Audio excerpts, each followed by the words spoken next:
Okay, we are officially live. Recording, phone lines are open. Go for it. Very good. Thank you. Good evening and welcome to the Planning Board of the Town of East Hampton meeting of June 7th, 2023. Tonight we have three matters on for our work session, and we have two public hearings and a couple of matters for the regular meeting. The order of events tonight will be we're going to do Gardner's Marina first. Is Brian? Yes, I am. There you are. Okay, very good. And then we'll go to Deep Hollow Estates. Brian is covering this matter for planning staff, covering Gardner's Marina for planning staff, and he's also involved in Deep Hollow. And after those two matters, then we'll move into the public hearings, and then we'll return for Sylvan Realty regular meeting items. Good with that? Very good. Okay, so we have Randy, you've got Gardner's, so you ready? And the applicant on Gardner's is over there. Very good. Okay. All right. So go ahead, Brian.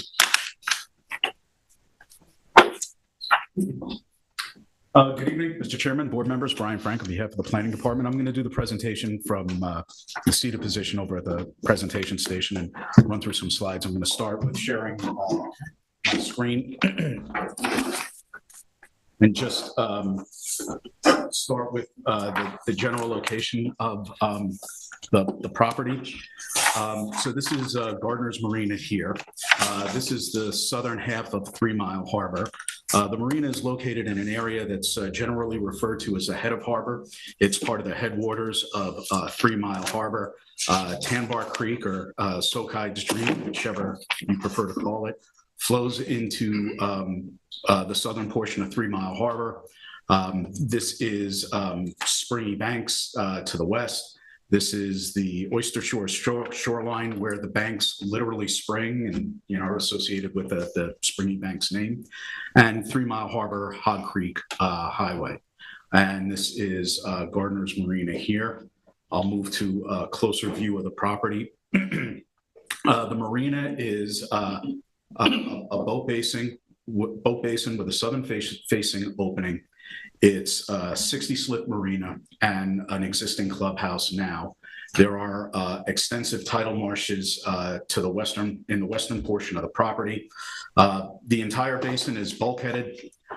There's also a gravel parking area in the northern part of the, just north of the boat basin.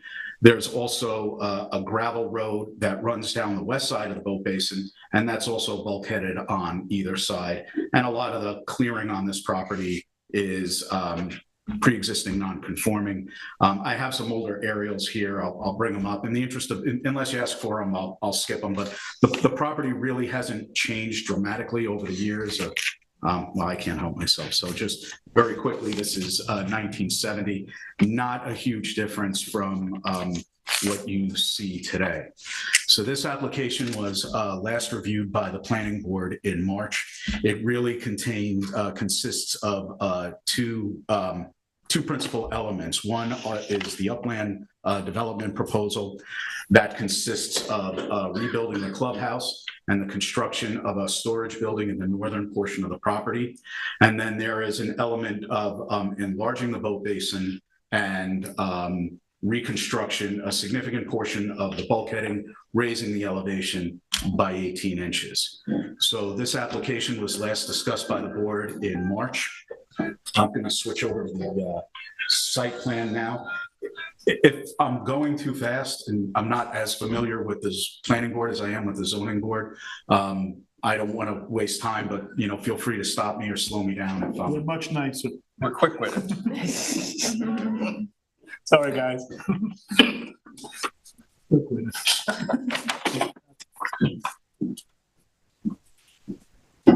All right, so where's the Zoom here?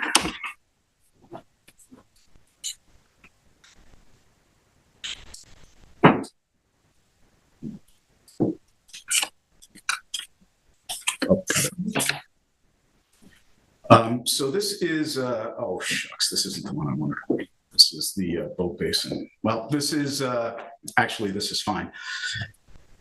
The application consists of replacing the clubhouse with a two-story, basically 2,400 square foot clubhouse with a full basement.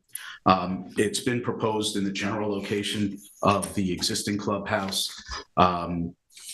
It's proposing to use a new sanitary system, a Fuji Clean that was installed in 2021 on the property in this area here. As I said, it consists of about a 2,400 square foot, two-story building with about 574 square feet of decking on the west and a little bit on the north side of the property.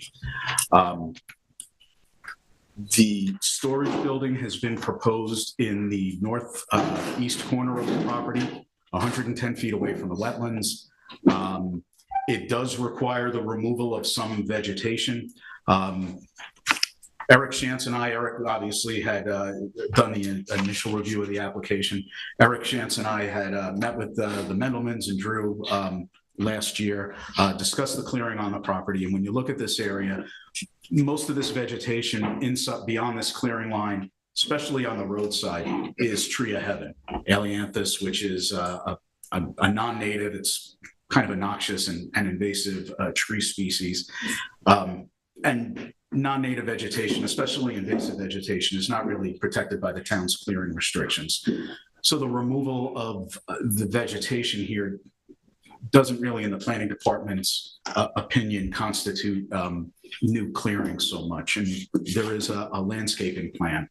When the board looked at this last in March, they found the landscaping, the lighting, and the parking acceptable. There are new ADA parking spaces proposed on the this southern asphalt. I've been calling it a pier, but that may not be technically correct. And then there's a ADA parking closer to the clubhouse. The association with ADA parking requirements has contributed to a determination on the property that considers the clubhouse a water dependent use, and therefore, even though it doesn't meet the 100-foot wetland setback, it doesn't have to. So it doesn't need a variance from wetland setbacks. I'm going to pause here. Before I move on to the bulkhead reconstruction and the boat basin expansion, I want to know if this is an appropriate time to pause and give the board members a chance to ask any questions. I mean, I have a couple, but I can wait. Why don't you go through your, because what we have to do with this, we have to do the EAF, right? That's correct. That's on our menu. So why don't you go through what you need to, then we can do we'll hear from the applicant to the extent the applicant wants to add anything. And then we can move into the EAF. And before we do that, we'll pick up some questions.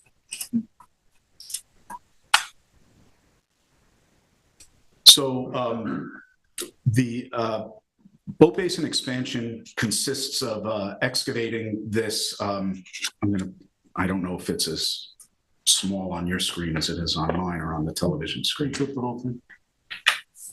So this is a 25 by 166 square foot area that is going to be excavated out to enlarge the boat basin, basically for larger boats. There's no slip increase proposed with the marina. The initial application involved excavation a little bit closer to the salt marshes to the west, and I want to commend the Mendelmans and their team for being sensitive to the planning department's concerns about getting closer to the wetlands. I want to be clear that it's hard to articulate what the impacts of building a new bulkhead or an enlarged boat basin closer to the wetlands are, but erring on the side of caution and recognizing that we don't really know everything that we need to know about wetlands to protect them. The planning department encouraged a greater wetland setback, and the Mendelmans modified their plan accordingly, and I want to acknowledge that. Typically in marine construction, and that is the case here, there is going to be a recovery of some material that's either leaked through the bulkhead or washed off into the boat basin over the years. There's dredging within 10 feet of the bulkhead on the east and north side, and the construction of a new bulkhead.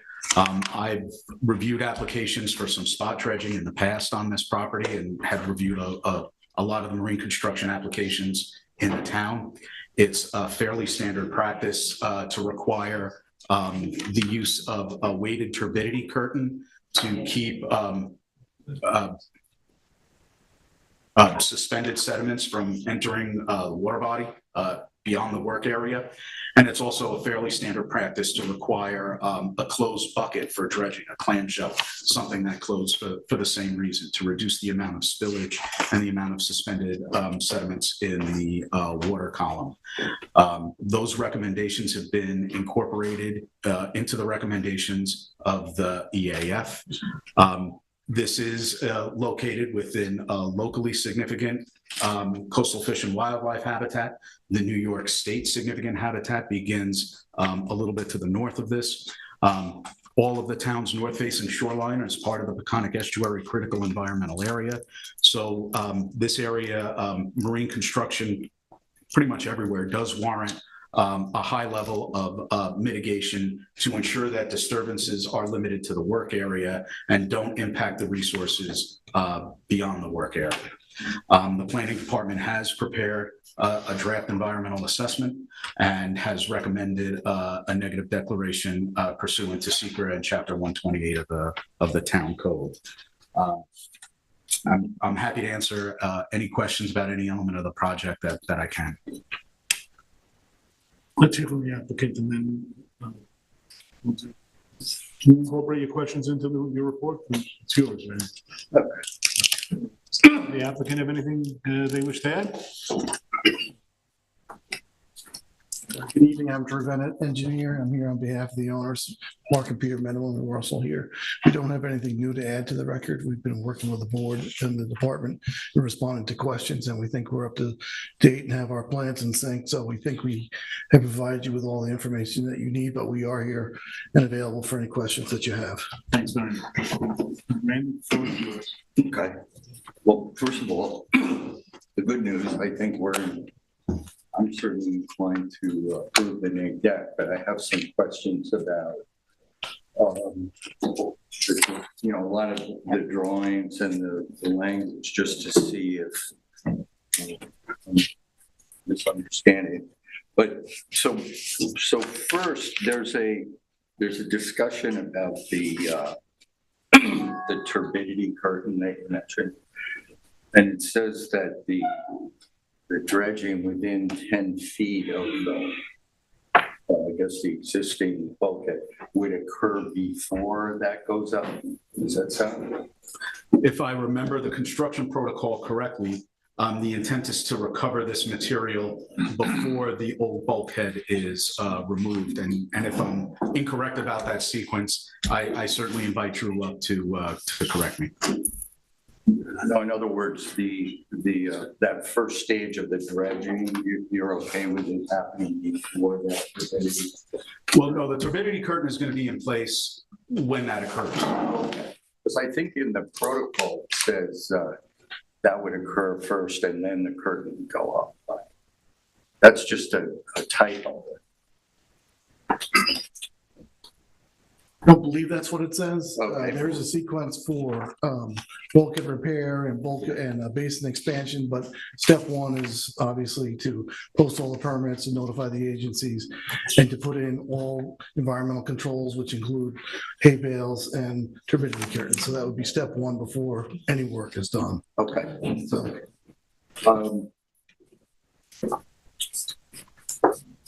some of the plans seem to show footings, and some should call for a full basement. So storage is valuable to a marina. So the basement of the clubhouse is, I believe it's 6.5 or 7 feet high, and it's intended purely for storage. So for Well, maybe I could show you this, but if you, there's a drawing at, Yeah. some SP3. Yeah, so it shows the clubhouse finished floor elevation at 14.5. See the footings on that, Drew? Yeah, so Yes, I see it. So it says the first floor elevation's at 14.5 and the base of the footing is at 7. So the footing thickness is 12 inches and the top of slab is above the footing. So the basement height is and the basement will be what, in between the footings? correct. That's what, okay. Yeah, it's directly under the building. That's right. So in terms of the vertical, help me out with this. So it looks as if there's There's a question like how high is the basement? well, the basement, and then somehow the top of the roof is 25. Height above grade. Height above Sounds grade. right, yeah, And the first floor elevation's at 14. in elevation. So that means there's 11 feet between the first floor and the top of the, that's where I got confused. Is Because we're talking about two different datums. So the height of the building is the distance from grade. So it's 25 feet above the grade where the existing building is. natural The grade. finished floor is relative to mean sea level. So it's elevation. Right, so, Okay, so if you wanted to know what the elevation of the ridge, for example, is, you'd add 25, if that's the correct number, I think that is, to the 14.5, and that would give you the elevation of the ridge. okay, But the height of the building is, I believe it is 25. okay. So that was my confusion. Question about clearing. The H-pod says 50% of 10,000 square feet or 50% of the lot area. I believe that's correct. So if we do the lot area and take out the wetlands, we've got about 2.7 feet of lot. 2.7 acres, sorry. 2.797 inches. All right. So 50% of that would be 58,866. And we're at about 98,000 in proposed clearing. So I just wonder, I mean, I know we've got this big wetland there, but I'm wondering if we should be trying to get more re-veg. It's really kind of a question for Brian, because this is going to an NRSP, right? It will. This application does need a natural resources special permit, and the zoning board will be looking at this in the not too distant future. A revegetation, there is I'm going to switch over to the aerial if I can. I think the question is how much of it really lends itself to revegetation. The clearing is going to be limited. If you're physically there, you'll see that this is a canopy with really not much in the understory. Mm-hmm. So this looks uncleared where the storage building is, and in reality, there are probably several of the tree of heaven that need to come down. This area here is largely vegetated.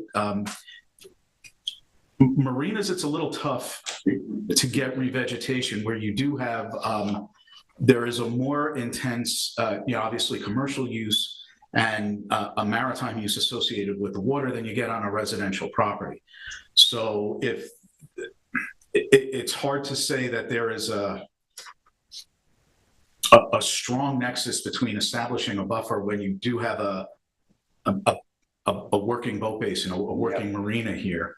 And the clearing hasn't really changed very much, just for the heck of it. This is the oldest aerial in our records. Yeah, this is 1962. And obviously the lot lines don't line up exactly, but the clearing is not really that much different now than it was there. So I think, to answer your question a little bit more directly, if there was a new intensity of use, if there were an increase in the number of boat slips or and use being added to the property, then I think that there would be a strong enough nexus there to look at maybe where areas of the property that were historically used could be naturalized and abandoned. And I'm not sure that with the development of this scale, including, bumping out the boat basin here, that there's that strong of a nexus for that. At least the planning department didn't look or didn't feel very strongly about that in our review based on the scale of this application. So in a way, the beach pot clearing limitations are a really tough fit when you have a waterfront project. They can be. I think it depends on the size of the property, the shape of the property, and the shape of the clearing. If this were a perfect rectangle and the eastern half of it was, kind of a linear shoreline, and everything, or the other way around, if the western part of it had a linear shoreline and everything were in the west, it may lend itself to establishing, a uniform buffer. The wetland boundary is irregular. You have this road here. I don't know that this property lends itself to a good re-veg that really accomplishes something. So is it in the applicant's interest to, it looks like they're going up about, 300 and something square feet in clearing. So that technically there's they're already over cleared, grandfathered. And now they're increasing that over clearing by a small, will that come up at the ZBA?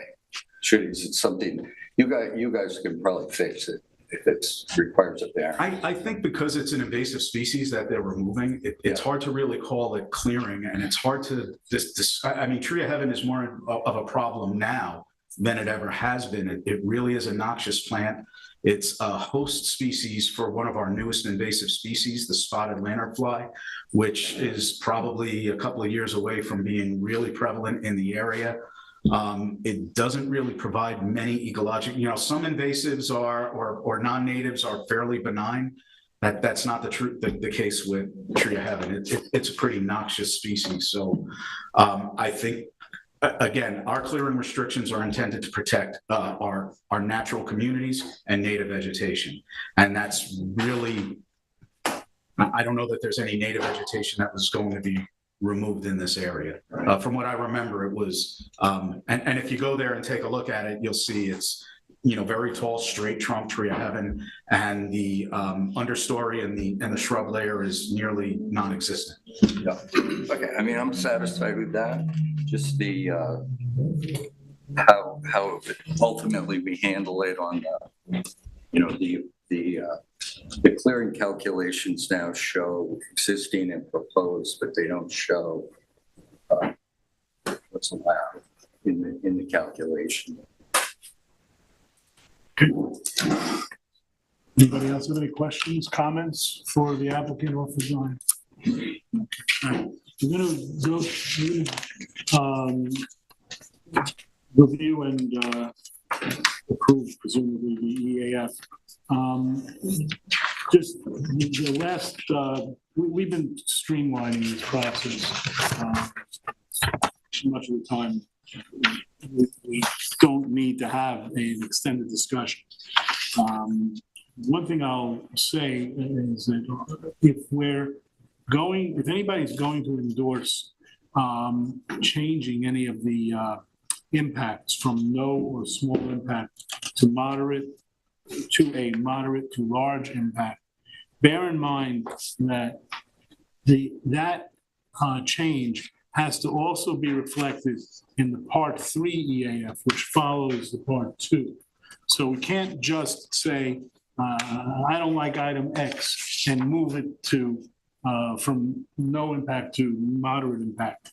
You have to also pinpoint where in the Part 3 of the EAF, which follows, the pages follow Part 2, what you'll want to change, what language is inappropriate. So it's more than quite literally checking a different box. It's checking a different box and coming up with a substantive change to the EAF. So with that in mind, as I say, all 11 items have been identified as no or small impact.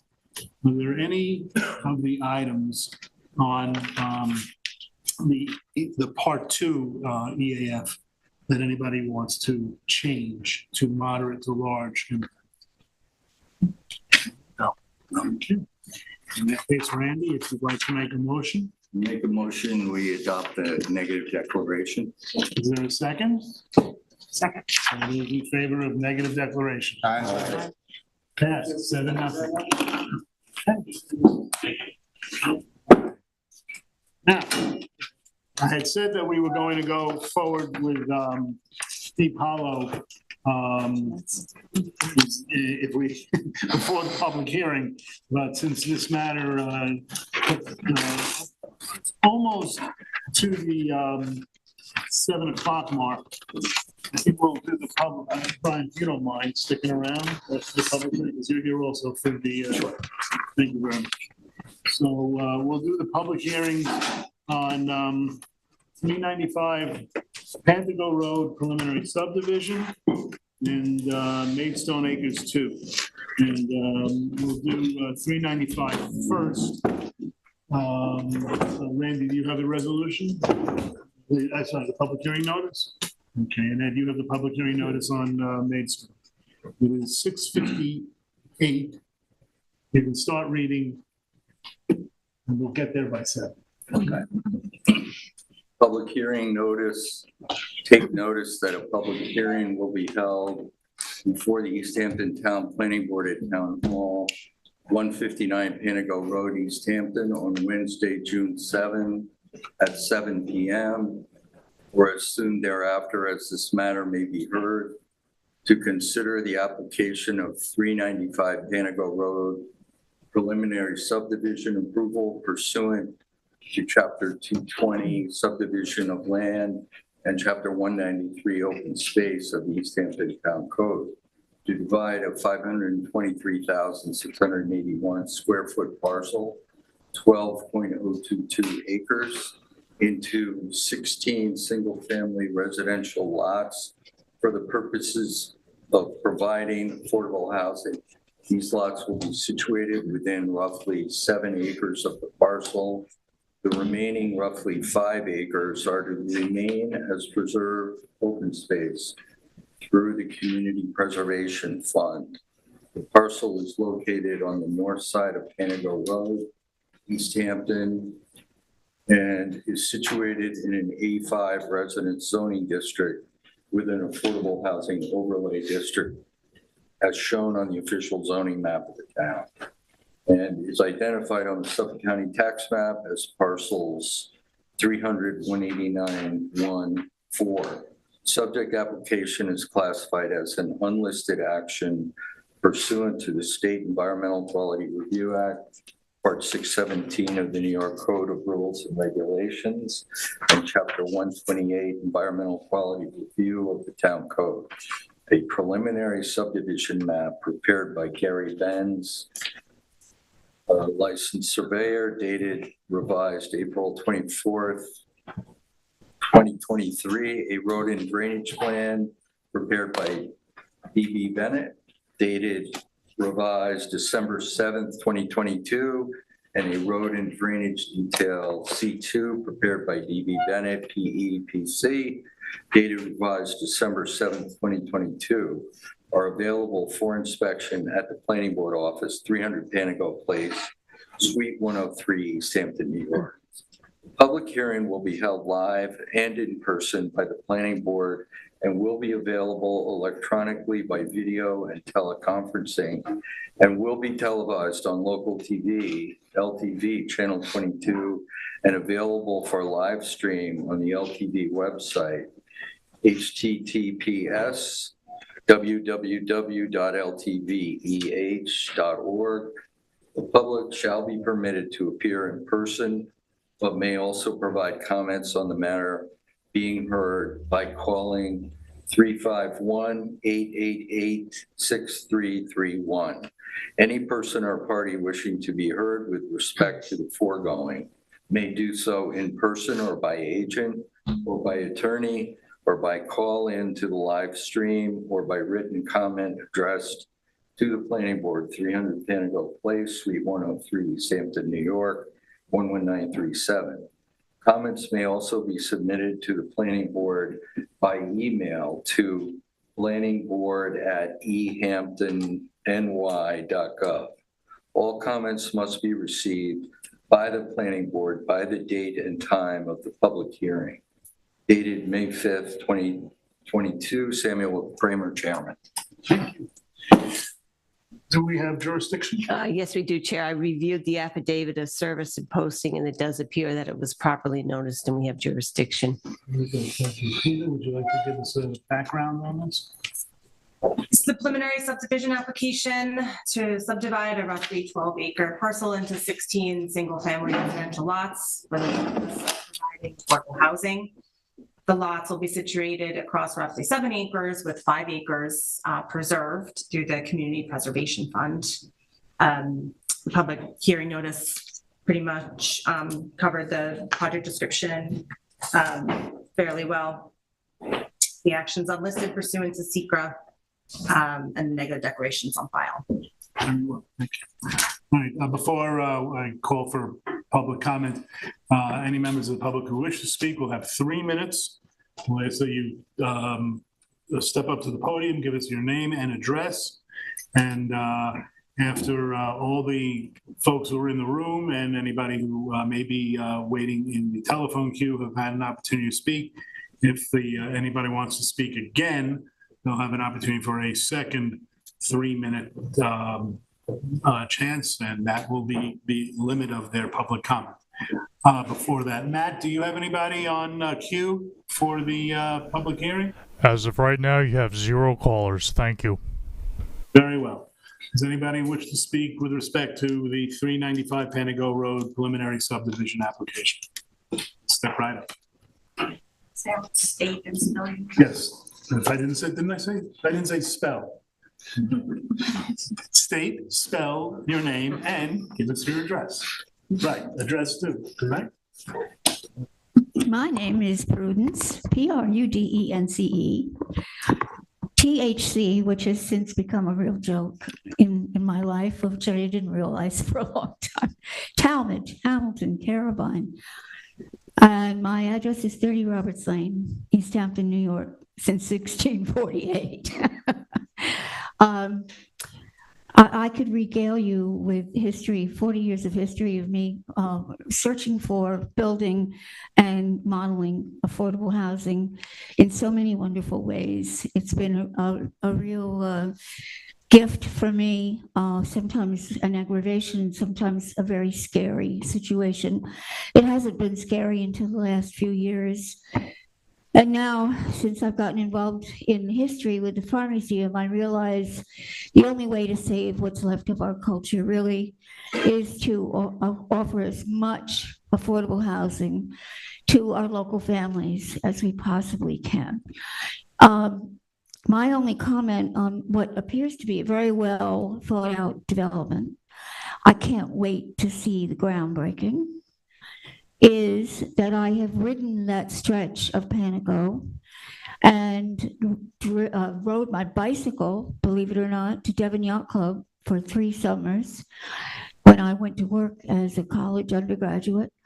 And I'm concerned about kids on bicycles, cars coming out of that drive onto a corner, which for the most part of my life was the fastest area coming out of Amagansett to East Hampton, and you really can't see very well.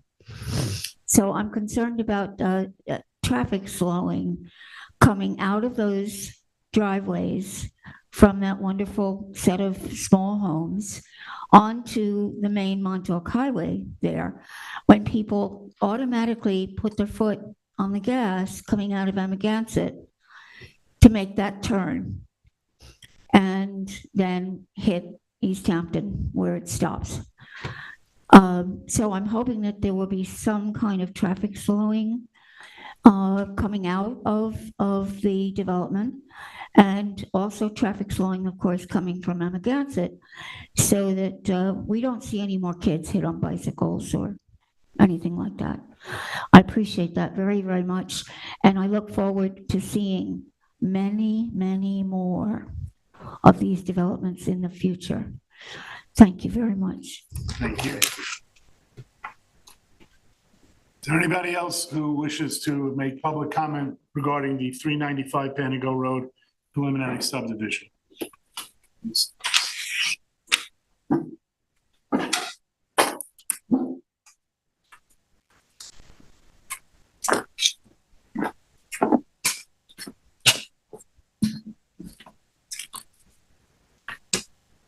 You state and spell your name and give us your address. Yes, David Buddha, 6 Montgomery Avenue in the Springs of East Hampton.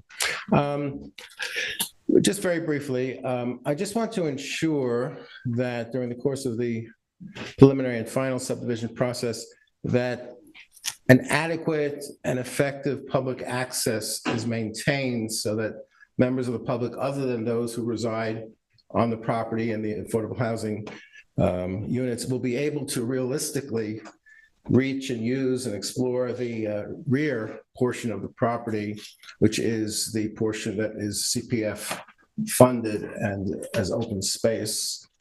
I also want to comment that originally when this whole process started, the original concept that was discussed and had been thought to be the one that was going to be pursued would have put the housing in the rear and the open space in the front.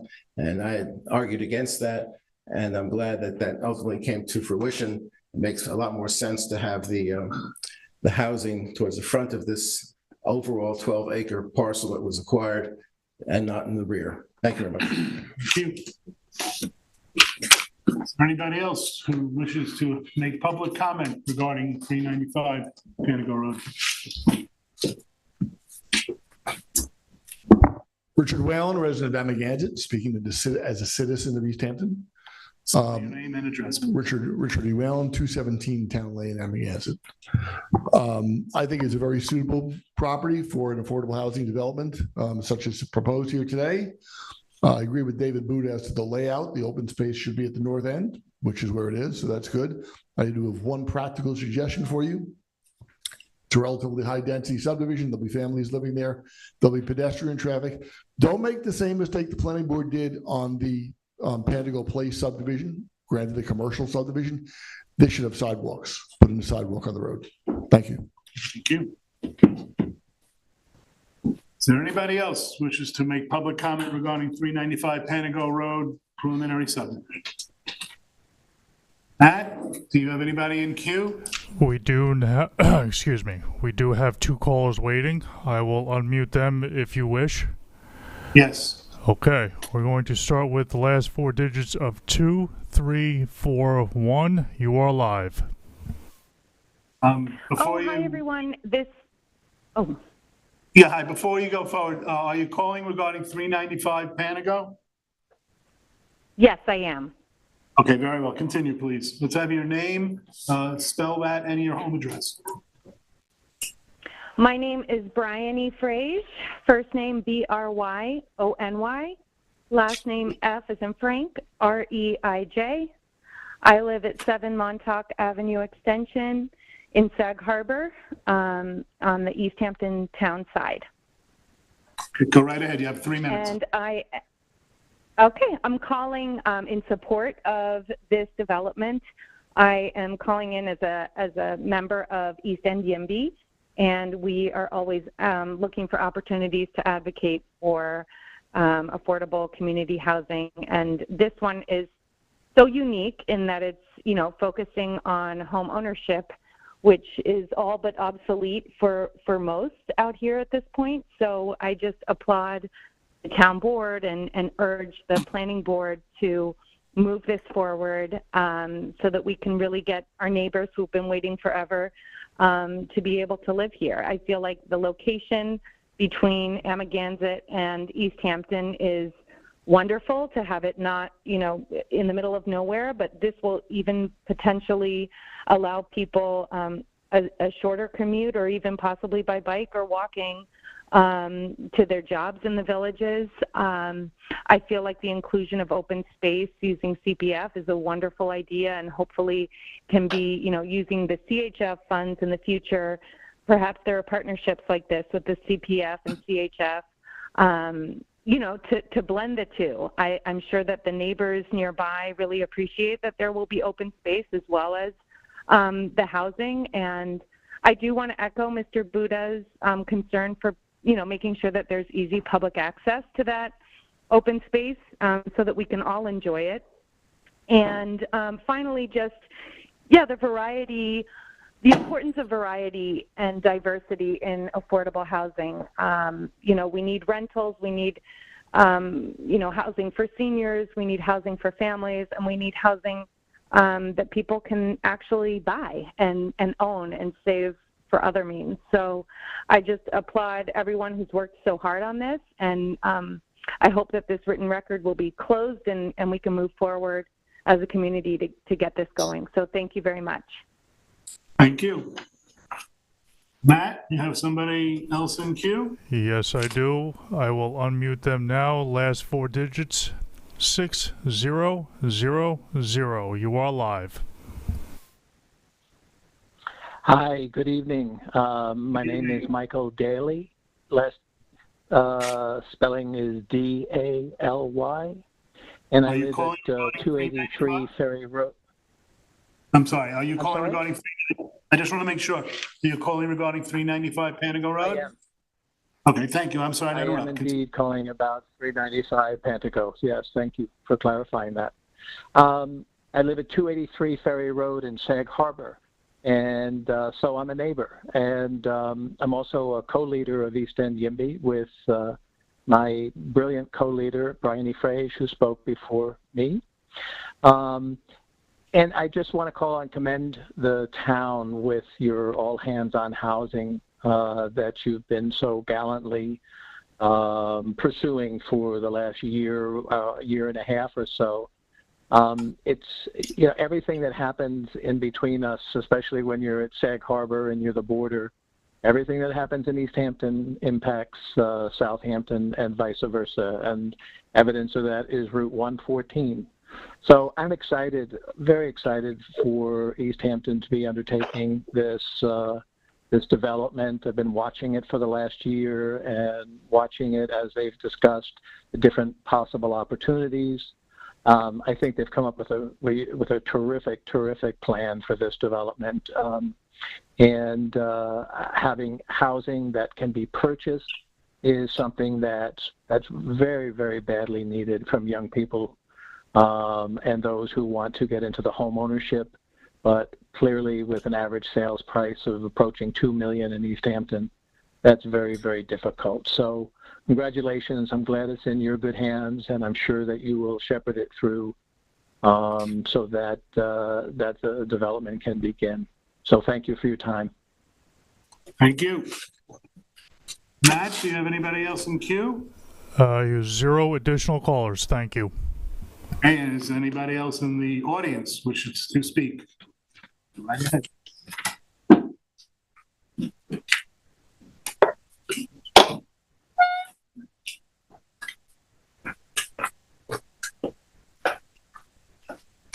Good evening. My name is Mark Shylin. I live at 6 Spring Close Lane, which is directly adjacent to the proposed housing. Could you spell your last name? S-H-I-L-E-N.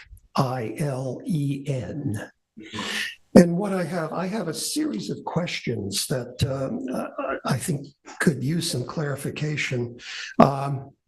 First, the northern long-eared bat, officially endangered. How do you propose clearing and construction? Apparently, the state said that construction can only take place between November and January. I'd like some clarification on that. There is a stipulation in the plan about a 50-foot barrier between the houses and the properties on adjacent to the development. And I'm wondering how that's going to be defined. Are you going to stake it out? Are you going to leave it as it's wild woodlands now? Also, another question, groundwater and septic discharge. Apparently, there has been a change in zoning regarding that, and it's now Zone 4, and it was previously, I'm not sure, Zone 5. I'd like some clarification on septic systems. Large trees. There are a number of specimen trees on the property, particularly in the area where the houses are going to be built. Is there any thought to preservation of those trees, or are they going to be cut down? Finally, distribution of the houses. How is your lottery working? Is it are the houses going to be going to people who actually work in East Hampton, or is it an open lottery? 30 seconds. Okay, one more. Okay, the last point, the square footage of each house. How much square footage, and are the owners of these houses going to be allowed to build additions onto the houses? Okay. And those are my questions. I hope we can get some answers on those. Thank you. Thank you.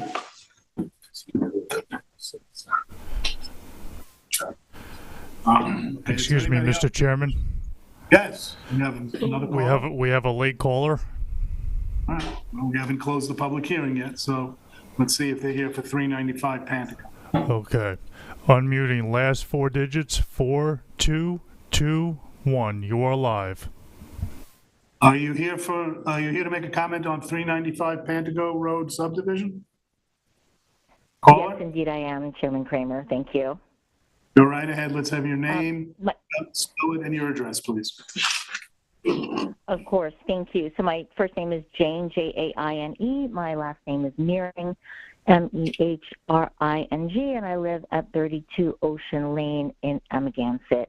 I wanted to, I'm sorry, I couldn't be there in person, but I wanted to dial in to express my support for this project. I've followed, I think, all of the discussions that the town board has had, that this planning board has had, and I've been impressed by the very thoughtful and numerous discussions about the planning and the thoughtful way like the lots were positioned and the size of the lots. So I did want to call in. I just I hope that everyone in the town, or as many people in the town as possible, and I don't mean working for the town, I mean residents, and are for this project. And in case there's any lingering concerns out there, I just actually wanted to make a comparison, which I think is just useful perspective for anyone who might be hesitating in getting on board with this. So it's sort of ironic to me. The planning board a number of years ago approved a subdivision that actually abuts this one. They're contiguous. It's off of Holly Place. And it's about 10.5 acres that will yield 4 lots that will support maximally very big luxury second homes, maybe third or fourth homes. And if I add them all up, they would be 75,000 square feet of residence structure, somewhere between 40 and 50 bedrooms, maybe 47 to 60 bathrooms, garages, pools, pool houses, all those things for probably very little living in. In comparison, if I sort of look at the yield on 395 Panago, you've got 7 acres that will yield 16 lots, 16 homes for full-time people, families who live, work, go to school here year-round, the GFA of all 16 homes, looking at the grid that had been explored at a number of your work sessions, totals only 22,148 square feet, just a little over 40% of what the GFA could be stuffed on the 4 luxury lots. So the point I want to make is that I think it's really important for the community to get behind what I would refer to as extremely productive land use. And so I'm excited to see this project unfold. Thank you so much. Thank you. Matt, do you have any other callers online? 0 additional callers. Thank you. And is there any other members of the public who are here in the room who wish to make a comment regarding 395 Panago Road, some preliminary subdivision? Hearing none. Randy? Motion to close the hearing. Is there a second? Second. All those in favor of closing the public hearing? Aye. Passed 7-0. Okay, next, we're now going to move on to our second public hearing of the night, Maidstone Acres 2 site plan. Take notice that a public hearing will be held before the East Hampton Town Planning Board at Town Hall, 159 Panago Road, East Hampton, today, Wednesday, June 7th, 2023, at 7 p.m. or soon thereafter, as this matter may be heard. To consider the application of Maidstone Acres 2 site plan to add minor accessory structures, including a walk-in refrigerator. Randy, are you kidding? That's fire. You can't. Oh, you mean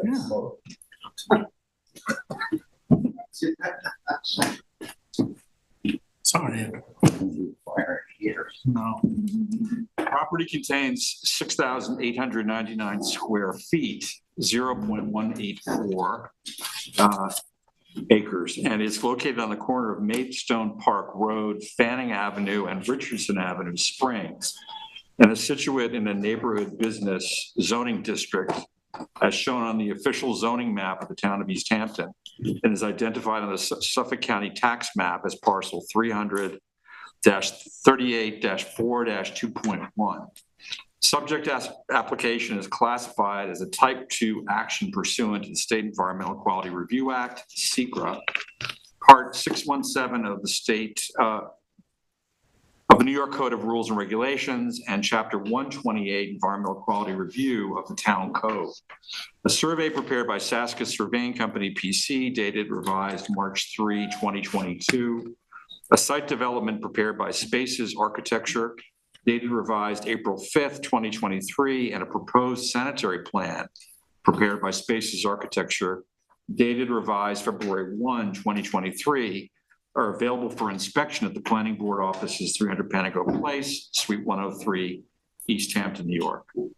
Public hearing will be held live and in person by the Planning Board and will be available electronically by video and teleconferencing, and will be televised on a local TV, LTV Channel 22, and available for live stream on the LTV website, www.ltveh.org.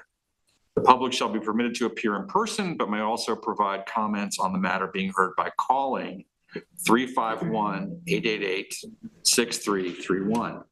Any person or party wishing to be heard with respect to the foregoing may do so in person or by agent, or by attorney, or by call-in to the live stream, or by written comment addressed to the Planning Board, 300 Panago Place, Suite 103, East Hampton, 11937. Comments may also be submitted to the Planning Board by mail to planningboard@ehamptonny.gov, email that is. All comments must be received by the Planning Board by the date and time of this public hearing.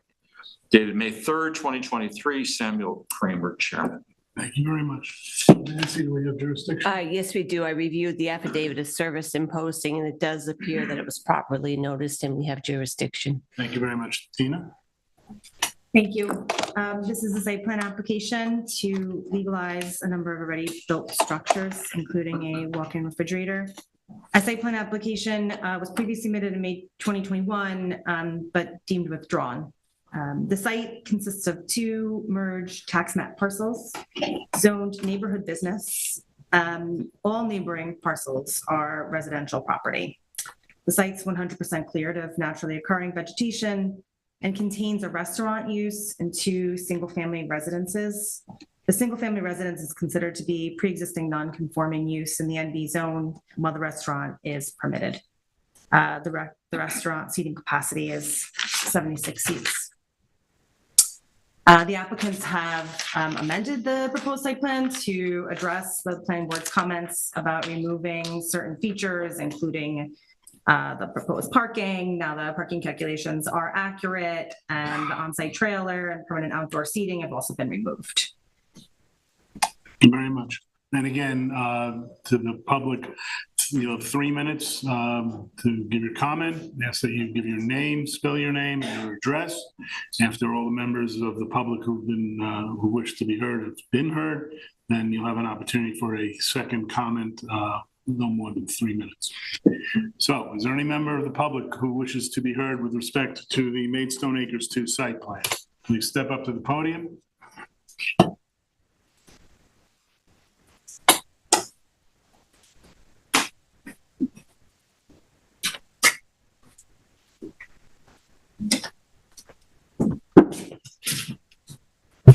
Hello, my name is Stephen Walsh, STEPHEN WALSH. I live at 25 Fanning Avenue, Maidstone Park. I also own 3 houses at 82, 84, and 86 Richardson Avenue, or directly across the street from the restaurant. I have some comments on this. On Richardson Avenue, they have the stairs in the back of the restaurant in case of a fire. The landing is on their property. The stairs are on the street. They should take the stairs and put them on the side so that they're off the street. They have a stockade fence in the middle of the back of the building, and it sticks out about 10 feet. They own 5 feet. They put their garbage cans in there, and behind this, the truck can never get off the road. The truck is on the road when they're picking up the garbage. They should build inside their 5 feet that they own a container that would be attractive and hold their garbage cans. They're using cans about 4 feet high. Very easily done.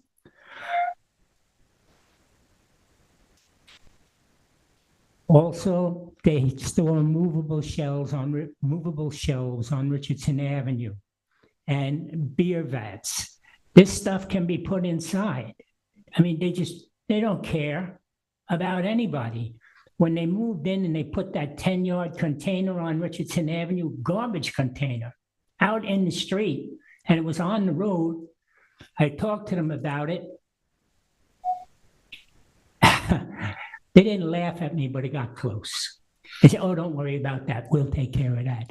Yeah, they took care of it 1.5 years later after the town got on them and threatened the garbage people with a big problem if they didn't get their dumpster off the road. Check regularly on the seating capacity, but the amount of cars you see over there looks to me like there are more than 75 people. And as I understand it, the exterior, the seating on the outside gets counted into the 75 seats. Parking on an angle is not allowed in East Hampton. And when you're perpendicular to the structure, you're at a 90-degree angle. An angle's an angle. They should be parking parallel to the building. On Maidstone Park Road, they actually own 4 inches in front of the building. They also, I walked by there today. 15 seconds. Oh. If the owner wants to sell, buy it. Preserve the community with the Community Preservation Fund. If the community fund can't buy it for affordable housing and turn it into 4 apartments. There's more. Was there a permit for the patio? Bright lights on Richardson Avenue shining on the houses across the street. Dark skies for East Hampton. You'll be able to come back up so if you feel like you I want think I more might have time. squeezed. Thank you. Okay, thank you, sir. Anybody else in the audience who wishes to be heard, please step up.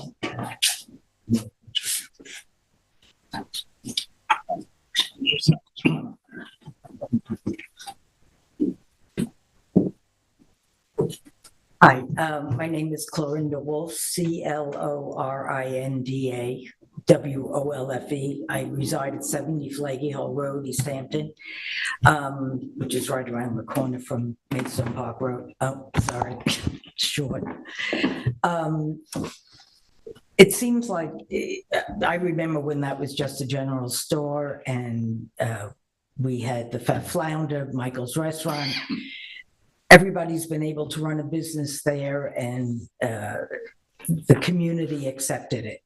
It seems like now all they want to do is ask for forgiveness instead of permission. They go ahead, things are put in there and they wait till afterwards to do things. And the parking has become on Fanning Avenue that it goes all the way around the road, and the cars are going up Fanning also when they're leaving the restaurant. And you had mentioned that they're not going to have the outside dining anymore. It's still in, they have it now, so I don't know when they're going to stop that.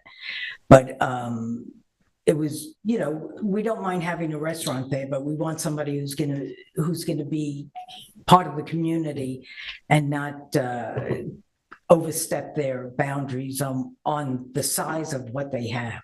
And that this is what's happening there. Thank you. Thank you. Any other members of the public, please step up to the podium.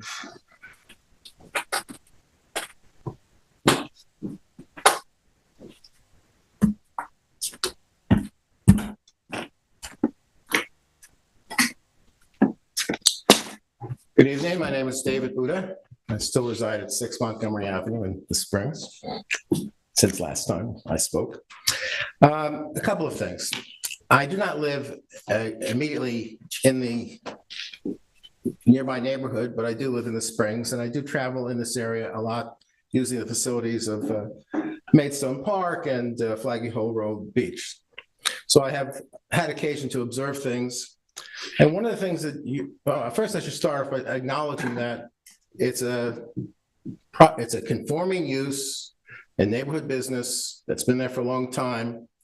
It probably started being a commercial use in a residential zone at one point, and zoning caught up and changed it. So it is an allowed use. So everyone has to tolerate that fact. However, there's no reason whatsoever for the structures on this business use, this restaurant use, to extend beyond the four corners of their property. So if it is correct that there are stairs and garbage containers that are beyond the four corners of the property, that's something that should be addressed in the site plan review process.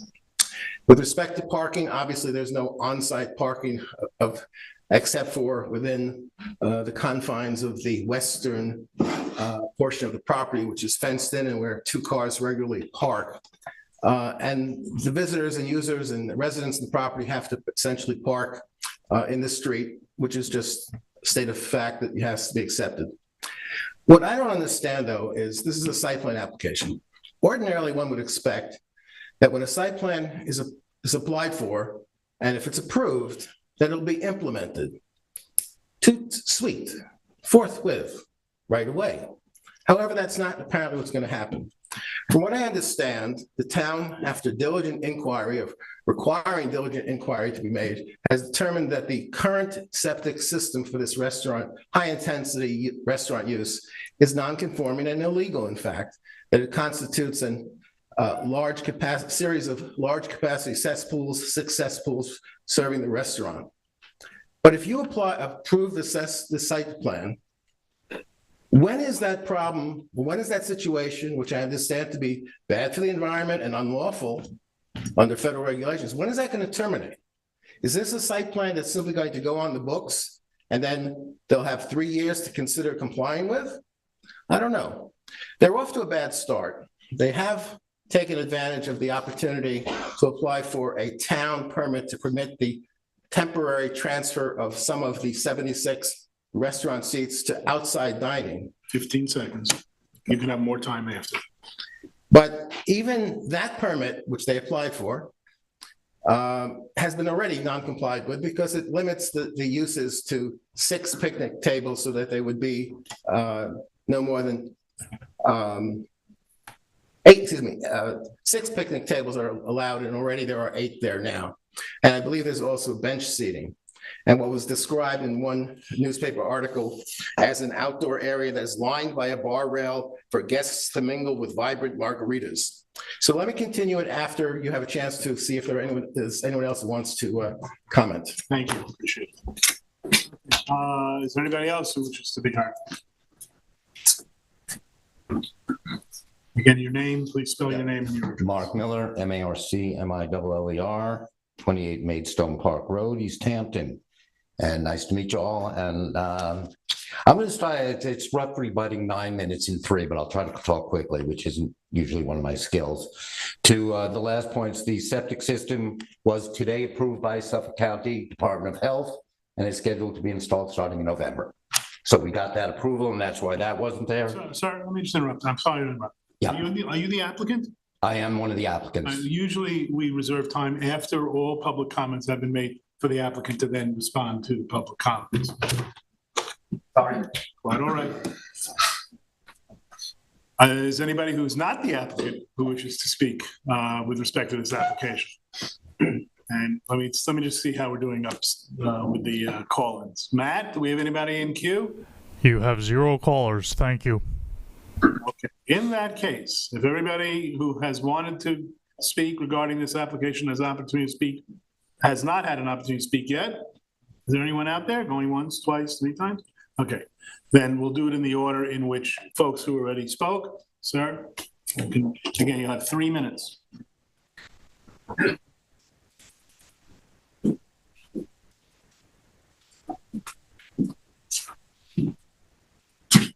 Stephen Walsh, 25 Fanning Avenue.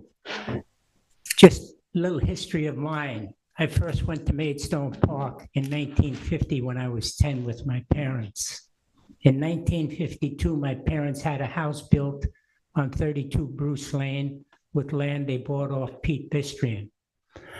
I still own that house. I've gone out since I was 10 years old. I've been in East Hampton every summer. When I got out of the service in 1970, I moved to East Hampton full time. Best thing I ever did. Maidstone Park, we had the store, we had restaurants all the way along. There was no problem. These people don't care. They turned the place into a slum. When you look out the front door of the house, it looks like the back alley of some place in New York. They got their garbage and stuff all over the place.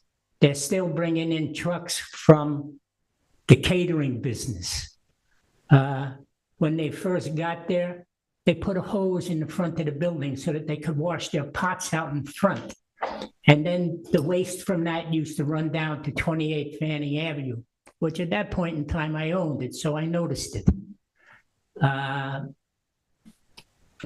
bad neighbors. Buy them out. Thank you. Thank you, sir. Okay. Anybody else?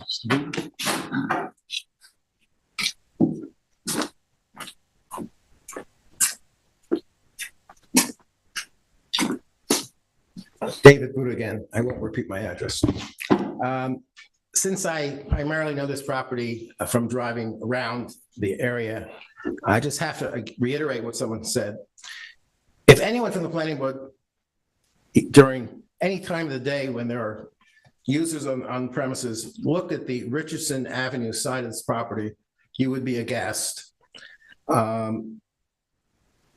It's troublesome that the outdoor activities, storage of materials, including a pile of logs for use at off premises for beach catering, and all the equipment and trays and racks and things that are stored outside in the back. It's just amazing that that can go on and that no one, be it town enforcement, ordinance enforcement, or the planning board as part of the site plan process would rein that in and eliminate the distressing conditions there. I'm glad to hear that a septic system, a new septic system, a conforming septic system is likely to be, has been approved or is in the process of being approved imminently, and that I assume that it will in fact be installed. How it's going to be funded, don't know. Who's going to pay for it? Landlord or tenant, don't know. That brings up the question of exactly who's going to be bound by this site plan. Who are you going to turn to enforce it? You have multiple parties involved here. You've got the owner, DNR Family Realty Group, LLC, who I understand is the applicant in the site plan. You've got one tenant, Miller Brothers Hospitality, LLC, who has the liquor license. You have the actual tenant on the recorded lease. There was a memorandum of lease recorded, which is known as Sill Mill Catering, LLC. Then, of course, you have the various DBAs that run catering businesses, and notwithstanding a ZBA determination upholding the town building inspector or principal building inspector's interpretation that those activities cannot and should not continue to exist on this property. You may not know this, but the applicants, the applicants are in court last week and this week with an order to show cause to compel the town, and they had obtained an order to show cause, to compel the town to allow them to continue to use this property for catering purposes.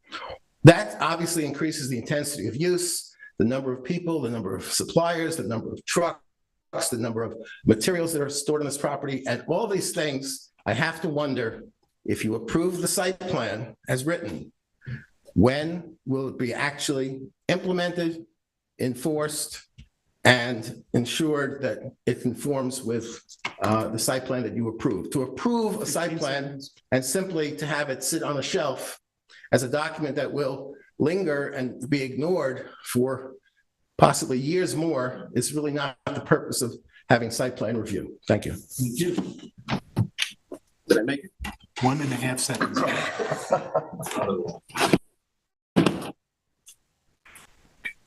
If the applicant would like to respond, this is their opportunity.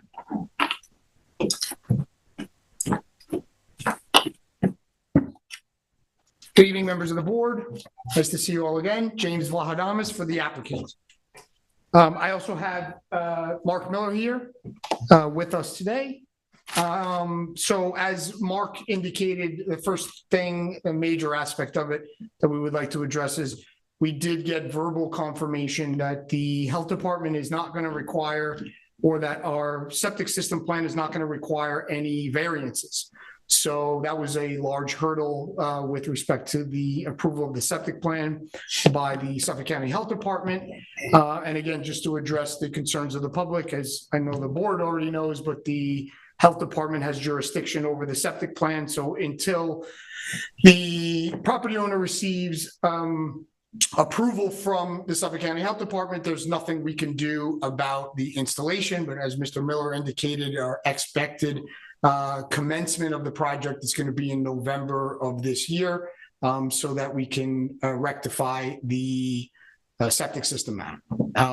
As far as the site plan itself, again, the board is very well aware. We initially came here, the first application was withdrawn by the property owner. At that point, my office got involved. We were involved in the Maidstone Acres 2 site plan. That's why we labeled it as 2. And we've significantly modified the site plan that was initially presented to the board. Well, actually, the first site plan included things that we needed to address with respect to town code violations. The amended site plan that we submitted as a second draft included things that the board suggested. And then earlier this year, in March, we then modified the plan again pursuant to the March 7th, 2023 letter from the planning department. And Mr. Shanson was here earlier today, was part of those recommendations. And when we resubmitted the site plan that's before you today for public hearing, The only discrepancy between the comments from Mr. Shantz and the planning board's comments were the fence.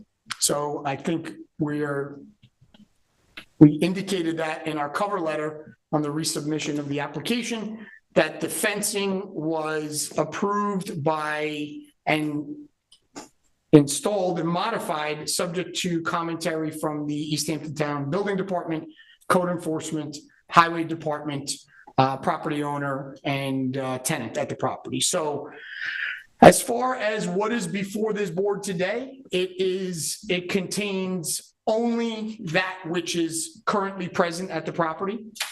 I would like to comment on one issue.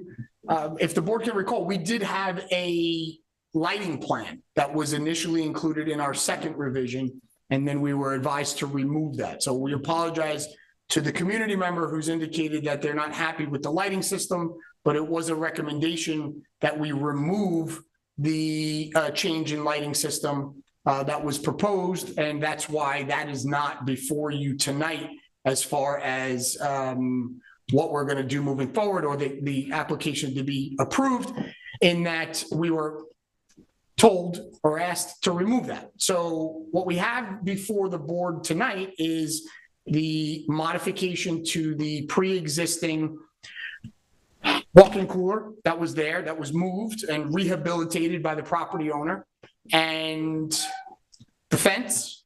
As the board is aware, we discussed this at the last meeting. The outdoor seating plan has now been addressed with the administrative process, and that has been approved with a certain number of picnic tables and bench seating that was approved, and we have email correspondence and an issuance of that outdoor seating permit from Mr. Shantz earlier this year. So as far as, again, what's before the board tonight, we believe that the site plan addresses what is currently existing. We had understood and acknowledged when we came here that there was no prior site plan for this property. The only thing that was in the record was a 2005 survey that wasn't an actual site plan. So essentially, this will be the first site plan for this property, and we are asking the board to approve the same pursuant to the public comments and pursuant to the planning board's or planning department's March 7th letter. We believe that the application and site plan before the board tonight conforms with that letter and recommendations from the planning department, subject to the one thing that we didn't remove, which was the fencing. And we would like that approved tonight. It won't be tonight. Okay, I understand. I understand. But happy to address any concerns. I do know that Mr. Miller would like to come up and address some of the public comments that were made, and if there are any more concerns. The point of your speaking now was to do that. I mean, if you look, I'm not going to shut down the applicant's opportunity to speak. If the applicant wants to speak, but the applicant's represented by counsel, and so it's up to you guys. Well, I think some of the things that I do not believe that anything contained in our site plan exceeds the property limits. I mean, I know that there are structures and that get very, very close to the property line, and all those structures that got that close to the property line are pre-existing. So we're now asking for their approval, because I think we all know that dimensionally, although the neighborhood business use allows for the restaurant use and the residential portion is the pre-existing non-conforming, there is the structures on the property are pre-existing non-conforming with respect to the current zoning regulations. So we also discussed that at the ZBA hearing when we had that back in last year, but I do not believe any of our structures, or as they presently exist, exceed the property lines. So we didn't necessarily understand that particular comment with respect to the members of the public. But again, if the planning board deems that any of those structures need to be modified or amended, we would, happy to address that moving forward if necessary. I believe many of the comments tonight were, comments that we've heard in previous instances, at least with respect to parking and things like that. As you're aware, we initially asked for four additional parking spaces to be on site to at least alleviate some of, to do the best we can. We asked them remember, there is a residence there. So the residents could use that parking area. It was suggested by the planning department that the relief on the parking in the community would be so de minimis that it was the planning department's suggestion that we remove the 4 parking spaces on site. We did so. Again, that was at the suggestion of the planning department. So just to address the public comments, we did our best. We understand the planning department's concerns and that the alleviation would have been de minimis. So we removed that in order to proceed with the site plan approval process. As far as the garbage, again, that was also something we initially discussed about creating a different area for the garbage. We did modify the garbage receptacles as per the discussion with, the community member was correct. There was a time when there was a discussion with the garbage removal company and my clients, the property owner, and we addressed those at least with respect to how we were going to do it operationally. And therefore, that's the reason why that matter is not on the site plan. So I would respectfully ask. It's your time. If Mr. Miller can come up and just address anything he would like to specifically discuss, and I thank the board. If I do appreciate it. I'm going to just, he addressed all the legal stuff. That's what we pay him the big bucks for. To the emotional thing, I wanted to put a face on it. I'm a business owner, and it's not my intention, despite some of the things we heard, to hurt the community at all. It's to work with the community. To say that we don't care is just not wrong. It's just not right. We do care. We care deeply. We care about keeping it clean. We care about everything we do. The parking, I can't apologize for us being a successful business. I just can't. The garbage, we put it where the town asked us to. The parking, the town has signs where people can and can't park.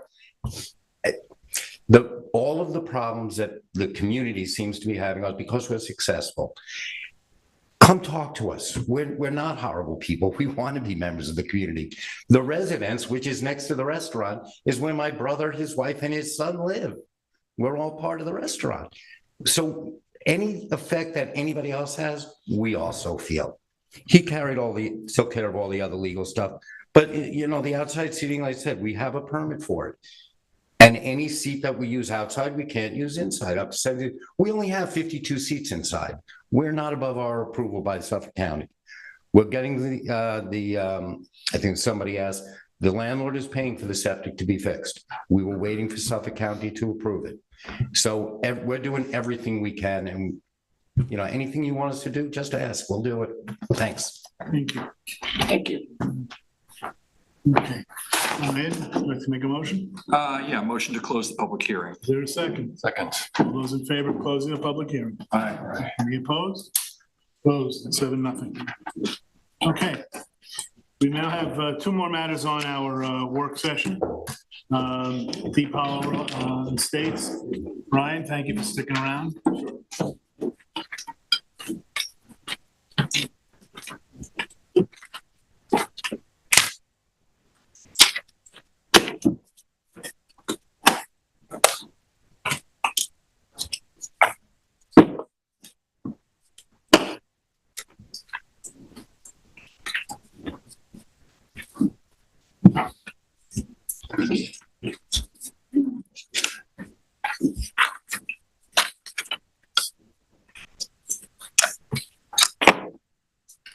I should have taken attendance on Deep Hollow.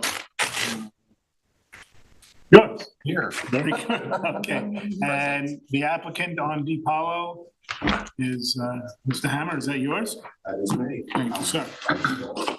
Oh, I had a choice of Mr. Hammer or Mr. Whalen. It's terrible. It's 50-50. It's a great graduation. You're doing noble work tonight. Morning, everybody. This is the application for Deep Hollow Estates Section 2. It's a preliminary subdivision. And this is the initial evaluation. I'm just showing the aerial photograph. You guys can all see this is in Montauk, off Old Montauk Highway. This is the property here. I'm going to zoom in a little bit so you can see kind of what the state of the property is currently. The preliminary subdivision involved the division of an approximately 21.4975 acre parcel into 2 lots with an agricultural reserve area. The property is split zoned, A10 residence in the north, and the southern portion down here where the lots will go is A2. There's a 16.4086 acre agricultural reserve already in place on the parcel. The town of East Hampton owns the development rights there. The property is currently improved with multiple improvements related to the agricultural use. There's horse stables, fencing, and a single family home. The project's unlisted pursuant to SECRA. There's been no EAF Part 1 yet. Once that's accepted, we would recommend that the planning board request lead agency. This is an application that was subject to an approval in 1987, but was never implemented. With previous planning board approvals, the established policy is that in order to review the subdivision, the planning board must determine that there's been a change in circumstances warranting the review of that approval again. In this case, the planning department's recommending that clear changes of circumstances do exist, including the change in wetland locations associated. There's wetlands south of the property, so the boundaries of those features have been updated. A single family residence was constructed that wasn't present at the time of the original subdivision, and the zoning has also changed. We recommend that these are clear criteria warranting a change in circumstances for the planning board to revisit the decision. And this is an open space subdivision, to move to the next topic. So due to the site's partial presence, both in the town's agricultural overlay district, as well as A10, we have to follow the guidelines in the open space subdivision code. Here, that requires 70% of the total acreage of land containing prime agricultural soils be preserved.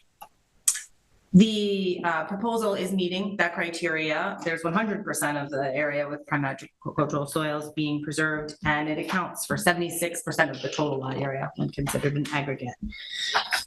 As discussed later, the buildable lots proposed do not meet the requirements in the A2 zone, but as this is an open space subdivision, the planning board has the authority to waive those dimensional regulations in the area for the lots should they deem it appropriate in recognition of the preservation of the large areas of open space on the property. One of the issues with this application is with respect to natural resources. The submitted subdivision map showed, and I'll move to that now. The submitted subdivision map showed an area of land that it called under dispute wetlands. So you should see the subdivision map in a second. And it's a very large property, so I'm gonna have to zoom in considerably for you to see what I'm talking about. There's an area here, it's kind of like a blue line. I hope you can see it at least a little bit. That is the subject of a current natural resource special permit that is getting handled through the environmental analyst, Frank's leading the review, and will be subject to ZBA determination. So because this is a matter before ZBA, an active application, really think that the detail regarding the history and what's going on with that and the decisions about that wetland are more appropriately discussed at ZBA, but we can just explain generally that this area was likely the location of an old watercourse that's been shown to exist on aerial imagery that is not agreed to by the applicants. They're contesting that it's something else. For the subdivision, which is the subject of the planning board's decision-making authority, the presence of the natural feature and a watercourse or a pipe, whatever it turns out to be, will impact where buildings on the site can go, as well as the building envelope and possibly setbacks to protect natural features. So what we've suggested is that the applicant resolve the issues with respect to the watercourse or wetland with the natural resources special permit process under the purview of the ZBA. And once that's resolved, then the planning board can continue the review of the subdivision with those natural resources preservation constraints in mind and confirmed on the map. It's going to impact envelope, building setbacks, etc. So it's a very important thing to get resolved. With respect to, and if there's questions about that, we can transition to that later. We can have Brian answer whatever you guys want. I'll just continue with the report. With respect to yield, there was no yield map submitted, but one is required in the code. So we just suggest that the applicant provide those features of the code that are required, the yield map, which clearly shows the building envelopes, and also that the lot areas on the yield map are accurately calculated with respect to how they're categorized in our code, which is that natural features, wetlands, scenic and conservation easements, and flag areas be not counted as lot area. Scenic easements, the applicant is proposing, there are scenic easements shown on this map. I was not clear if these have already been recorded or not, and either way, we'd like the applicant in the next review to explain the status of those easements, and also note that should a wetland or watercourse be found to be existing here, perhaps additional buffer areas around that feature would be necessary. Regarding coverage and clearing, I made some notes. I think that there's some tweaks that need to be done to the calculations on the map, so I won't go through those details, but the numbers are there. Regarding site access, the proposed subdivision includes two 20-foot wide access strips on the site of the property. The map profiles show the improved width correctly, but it's not shown on these access strips. So we're not sure what the vision is for how the access is proposed to be. However, we'd like to propose that the applicant consider using an existing dirt road to the south of the site instead of paving the 20-foot wide access strips. For those of you who are familiar with this property or perhaps went to the site for this review, it is a kind of a beautiful vista available from Montauk Highway. If there's an existing access, it doesn't seem absolutely necessary to provide more paving on the site that may interrupt those views. There was in the original subdivision improvements requested by the prior planning board approval. So we'd like to work with the applicant, do a little more research, see if there's anything that's necessary to do to that road to make it an appropriate access. But it seems it could be advantageous for everybody. Regarding drainage, I won't talk about this too much because this is really subject to the natural resources special permit. It really involves the status of the water course and how the site is draining. So we need that information to kind of get reviewed through the NRSP, and then we can move forward. There's some clarifications for water service. We just need to understand where the water service is going to be and what the utility plans are. There wasn't a lot of detail on this preliminary map. The subdivision will require the approval of the Suffolk County Health Department, of course, and we note that the existing sanitary system for the home doesn't seem to comply with the setbacks that are in place in the code right now, but the ones for lot 2 will definitely need to, so we made that. And lastly, I'll just say that the site is within an archaeologically sensitive buffer zone that's designated by the State Historic Preservation Office. Without a lot of prior disturbance on this lot and the potential for a building to be there in the future, the planning board should consider whether or not to require a phase 1A study for archaeology. So to conclude, we recommend that a change in circumstances has occurred. We would like to see a yield map, update the lot areas, clarify the coverage, but importantly, really resolving the area under dispute is, I think, a very important next step. Confirming the status of the scenic and conservation easements is also important, and confirming how we can use Ranch Road, which I should mention is also the existing access, it seems, to the property. I went there, there's a gate, and it's kind of a very well-traveled dirt road here, how that could be used to provide access to the subdivision lots. Thank you. Thank you. Does the applicant wish to speak? Good evening, Mr. Chairman, members of the board. I don't have a lot to say about this. Obviously, there's a lot of moving parts on this. For the record, I'm filling in for Tara tonight, and I believe that the zoning board application is being handled by Chris Kelly's office, is my understanding. My understanding is that there was some failed culverts underneath the ground that failed, and they're working to resolve those. So a lot of the things, I have no problem saying, yes, we'll provide yield map, lot areas, all that, but some of that does actually rely on the outcome of however that natural resource permit is resolved. With respect to the subdivision, I happen to have this single greatest wealth of knowledge on the subdivision here, and it happens to be Rick Whalen. He just happens to be here, but this is, this was a Rusty Lever owned this property way back when. Historically, this has been a cattle farm and used for agricultural purposes. It's one of the most beautiful vistas as you come up the highway, so it's a very striking. I think it was the town and the county purchased the development rights pre-CPF. So this is a very important purchase by the town of East Hampton for a very important reason. As you drive up, it's really a striking property. I do believe all the easements that you see on the map were filed. I have the title reports. I'll obviously submit those. In terms of the archaeology, to my knowledge, this property has been farmed continuously since 1950s, 60s. If you go back to the 1962 aerials, this thing was completely cleared. It was being used either for livestock or for farming. I'm sure it's been plowed to remove stones, raked repeatedly. I don't believe that archaeology was completed in 1987 when they did the subdivision.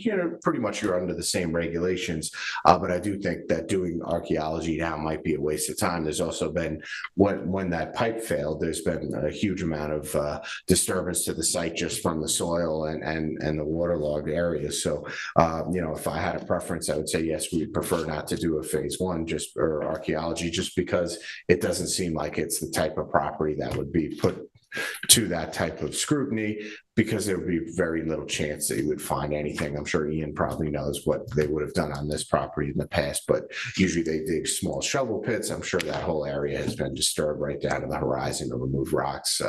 Other than that, I agree with everything in the memo. We'll get you all the info, and was just here. This is our first submission just to restart the process.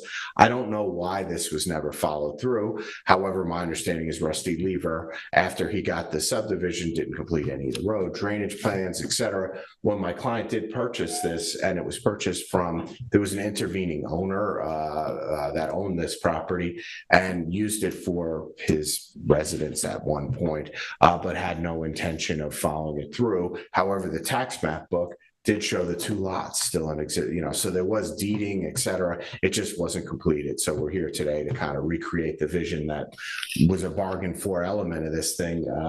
This was going to be two lots when they purchased the development rights. In terms of the use of that farm road, we'd be happy to use that. I believe we have rights to use it, whether or not it can be improved to the width that's required for the subdivision. That's why we showed the flag strips, just to demonstrate that we could do it. And that is also allowable in the subdivision as well. So anything we can do to lessen the impact, I'm sure we'd be more than happy to do, because I do think it's consistent with the vision for the property. Thanks very much. Mike? My first comment is to us.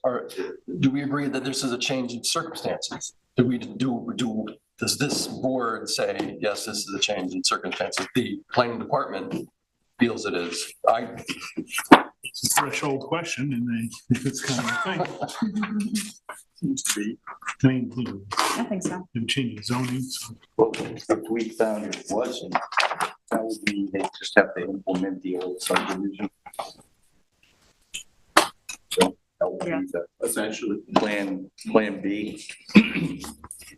Okay, so I would like to talk about the wetlands, and I would like to have Mr. Frank up here to give some background on what we're looking at here and what is in dispute.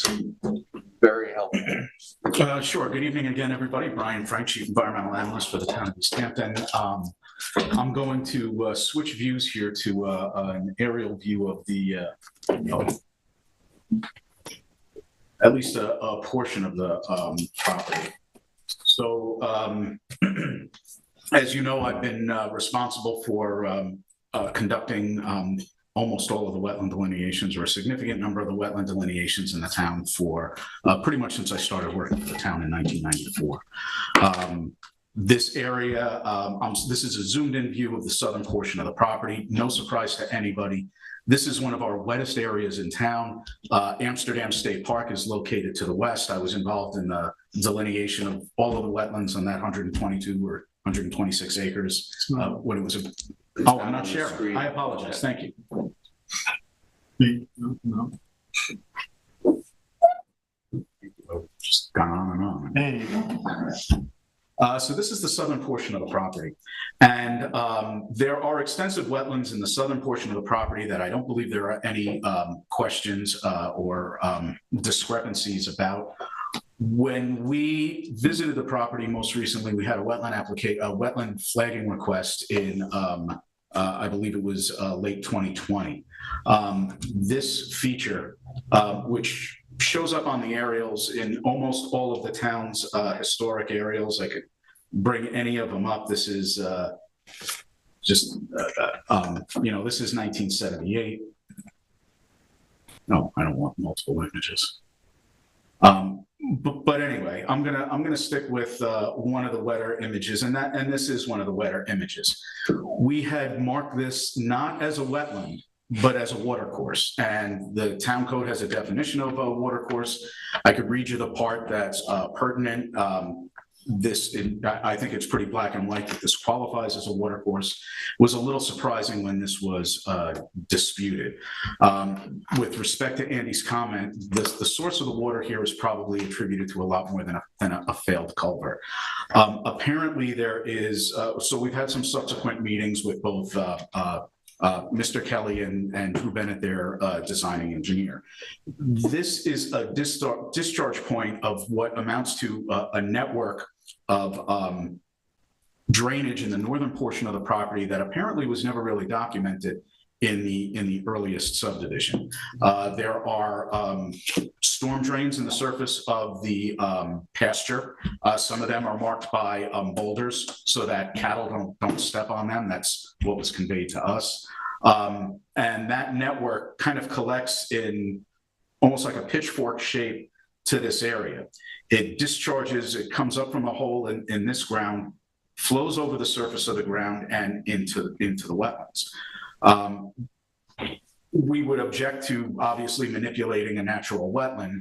Manipulating a man-made watercourse is a different story. Watercourses are subject to our wetland setbacks until they're changed. This application is an opportunity to kind of correct this condition. Obviously, water that's collected from a pasture that has cattle and horses on it, it's not really the best input into a wetland. Obviously, there's a lot of nitrogen in the urine, bacteria, and other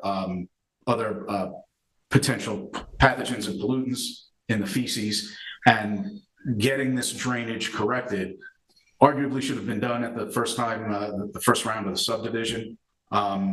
But this review is an opportunity to do it now. There are two applications that are pending before the zoning board right now. One is an appeal of calling this a watercourse that is basically being held in abeyance by the applicant. They're not taking it forward to the zoning board, at least at this time.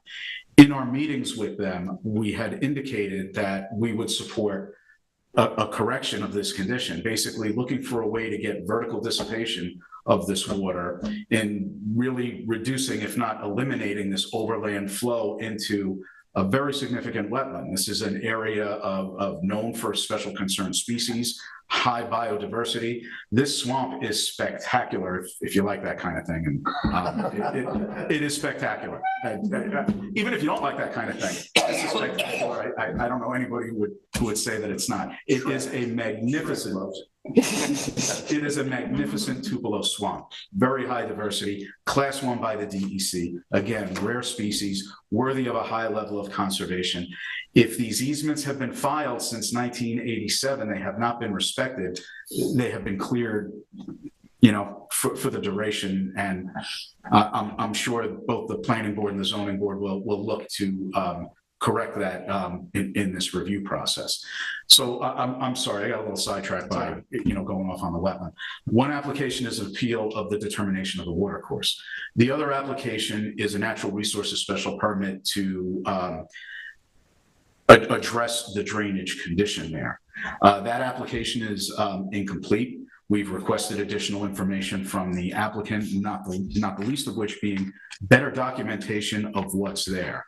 What is the composition, the location, and the dimensions of the drainage subsurface substructures below this agricultural field and in the southern portion of the property. After our water course identification, this area was manipulated. The applicants purport that an existing pipe was replaced. I think that's questionable.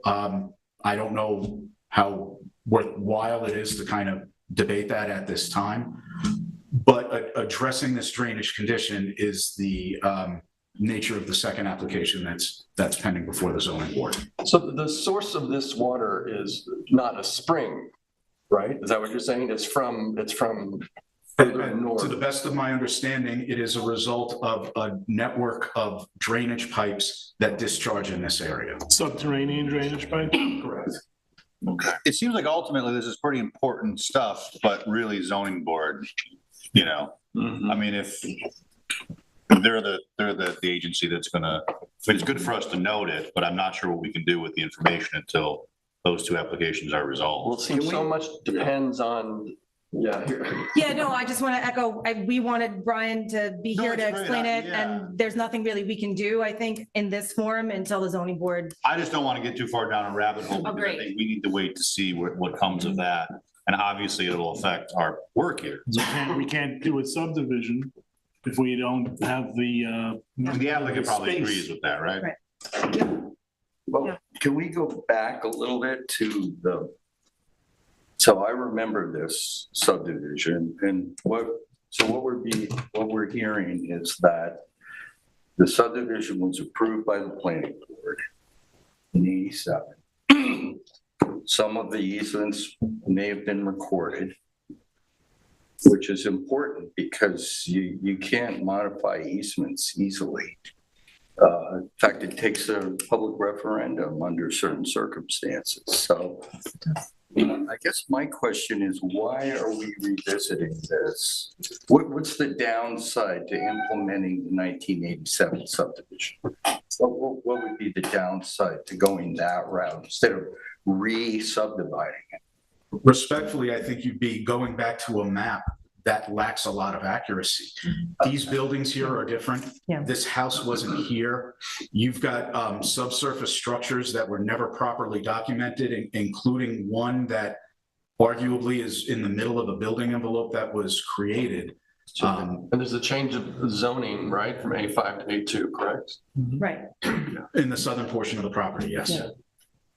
Yeah, I mean, I don't know that you could really go by that old map because the features aren't accurate. I don't know that we would do our best work if we adhere to that old information. The features, the current features, but all of the things that you're saying change. The fact that zoning has changed over a filed subdivision map shouldn't affect the map. I mean, if it's an approved map.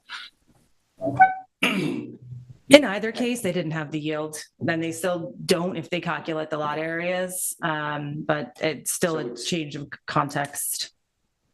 No, so this house that got a permit, it sounds like from council that these parcels have been deeded out, even though there's no legal subdivision. So in effect, those deeded out parcels are not legally subdivided lots.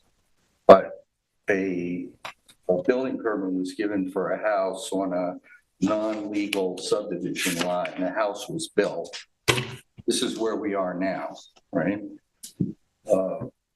I have a question about that flag lot reserved area. Is that part of this 87 map? That is not. Let me see if I can get back to, I have the Yeah, I think prior approval was there here. I don't know. No, I think you can, it's over here. I can take over if you want. It's right here. oh, okay. Just, So that it's the next. that reserved area. Yeah, it's this. Yeah. I'm sorry, you're looking at, It's upside down. Go up a little. you're talking about this reserve area, is that correct? Oh, Yes, that's not part of this. that's from that map to the north. I believe it is. Yeah. But it's actually in the paddock, right? It's I think they use it as part of it. No, there's a fence and cows are in there. Oh, There's a fence. I saw that when I went up there. so it's still pasture, but there's cows. It's open, but there are. So what's that's not part of the subdivision here, though. Mike, will you finish? I probably started the interruption, but, you know. This guy, one more thing, and it's the waiving of the minimum lot size. And because so much of this is already reserved, I would kind of be inclined to that, but I would like to know what is going to be built on this property. I would like to see how big of a house is going to be put down before, because one of the questions here is, do we, at the end is, do we, we consider waiving it? And I wrote not at this time. So I'm just like, what are you going to put down in this, Well, I think a lot of this lot is- too? Well, we're waiting. I think We're in a holding pattern. So much of this is like that. Yeah. So much of it is. These one questions thing can't even be answered. One thing can't happen It's okay until for the us next. To say that, and move on to the next time. Yeah. I think the only thing that we can agree on is that we like the dirt road. The applicant's on board with the And clean dirt up road those also. easements. Yeah, and I want to mention about the easements, I'm sorry. I didn't mention when I was talking, but you guys touched on it. It looks like the easement areas are cleared. And so, we really need clear information in the next submission. 1962. Right, but the purpose of a conservation easement is to, preserve the land in a natural state. So I think as part of this, I would recommend a revegetation program, and I think the zoning board's probably gonna be thinking similarly. It can't be long. Just a really simple question. So is the objective here to build 2 new houses on these new lots, or is the existing house one of them? The existing house will be one of them. And I truthfully, I believe that was built by Mickey Drexler when he owned this property years ago. Rusty built the house. Rusty built the house? Okay, so there, I have my Voice of Sorry. expert. so that house has been there for a long time. The question as to why you would do this, because you can increase the level of protection that was afforded to this property under new circumstances, new zoning. There's a lot of things that you can do better, especially now that we have more information. I do agree that, we don't have all the answers right now because there's a lot of things that have changed. So, our requirement was we have to submit a subdivision map. Well, now we're going to have to comply with all the other town code things. But I do think there's a lot of reasons why you would want to do this today. And in terms of the size of the house that you built, I can't answer that until we resolve all these issues because it depends on lot area. There's also the town code is going to probably be changed from what I've been reading in the papers. They're going to, so that's kind of an ambulatory thing. However, these are spectacular properties. And so do I think this is going to be affordable housing? Well, probably not. I mean, let's just be honest about it.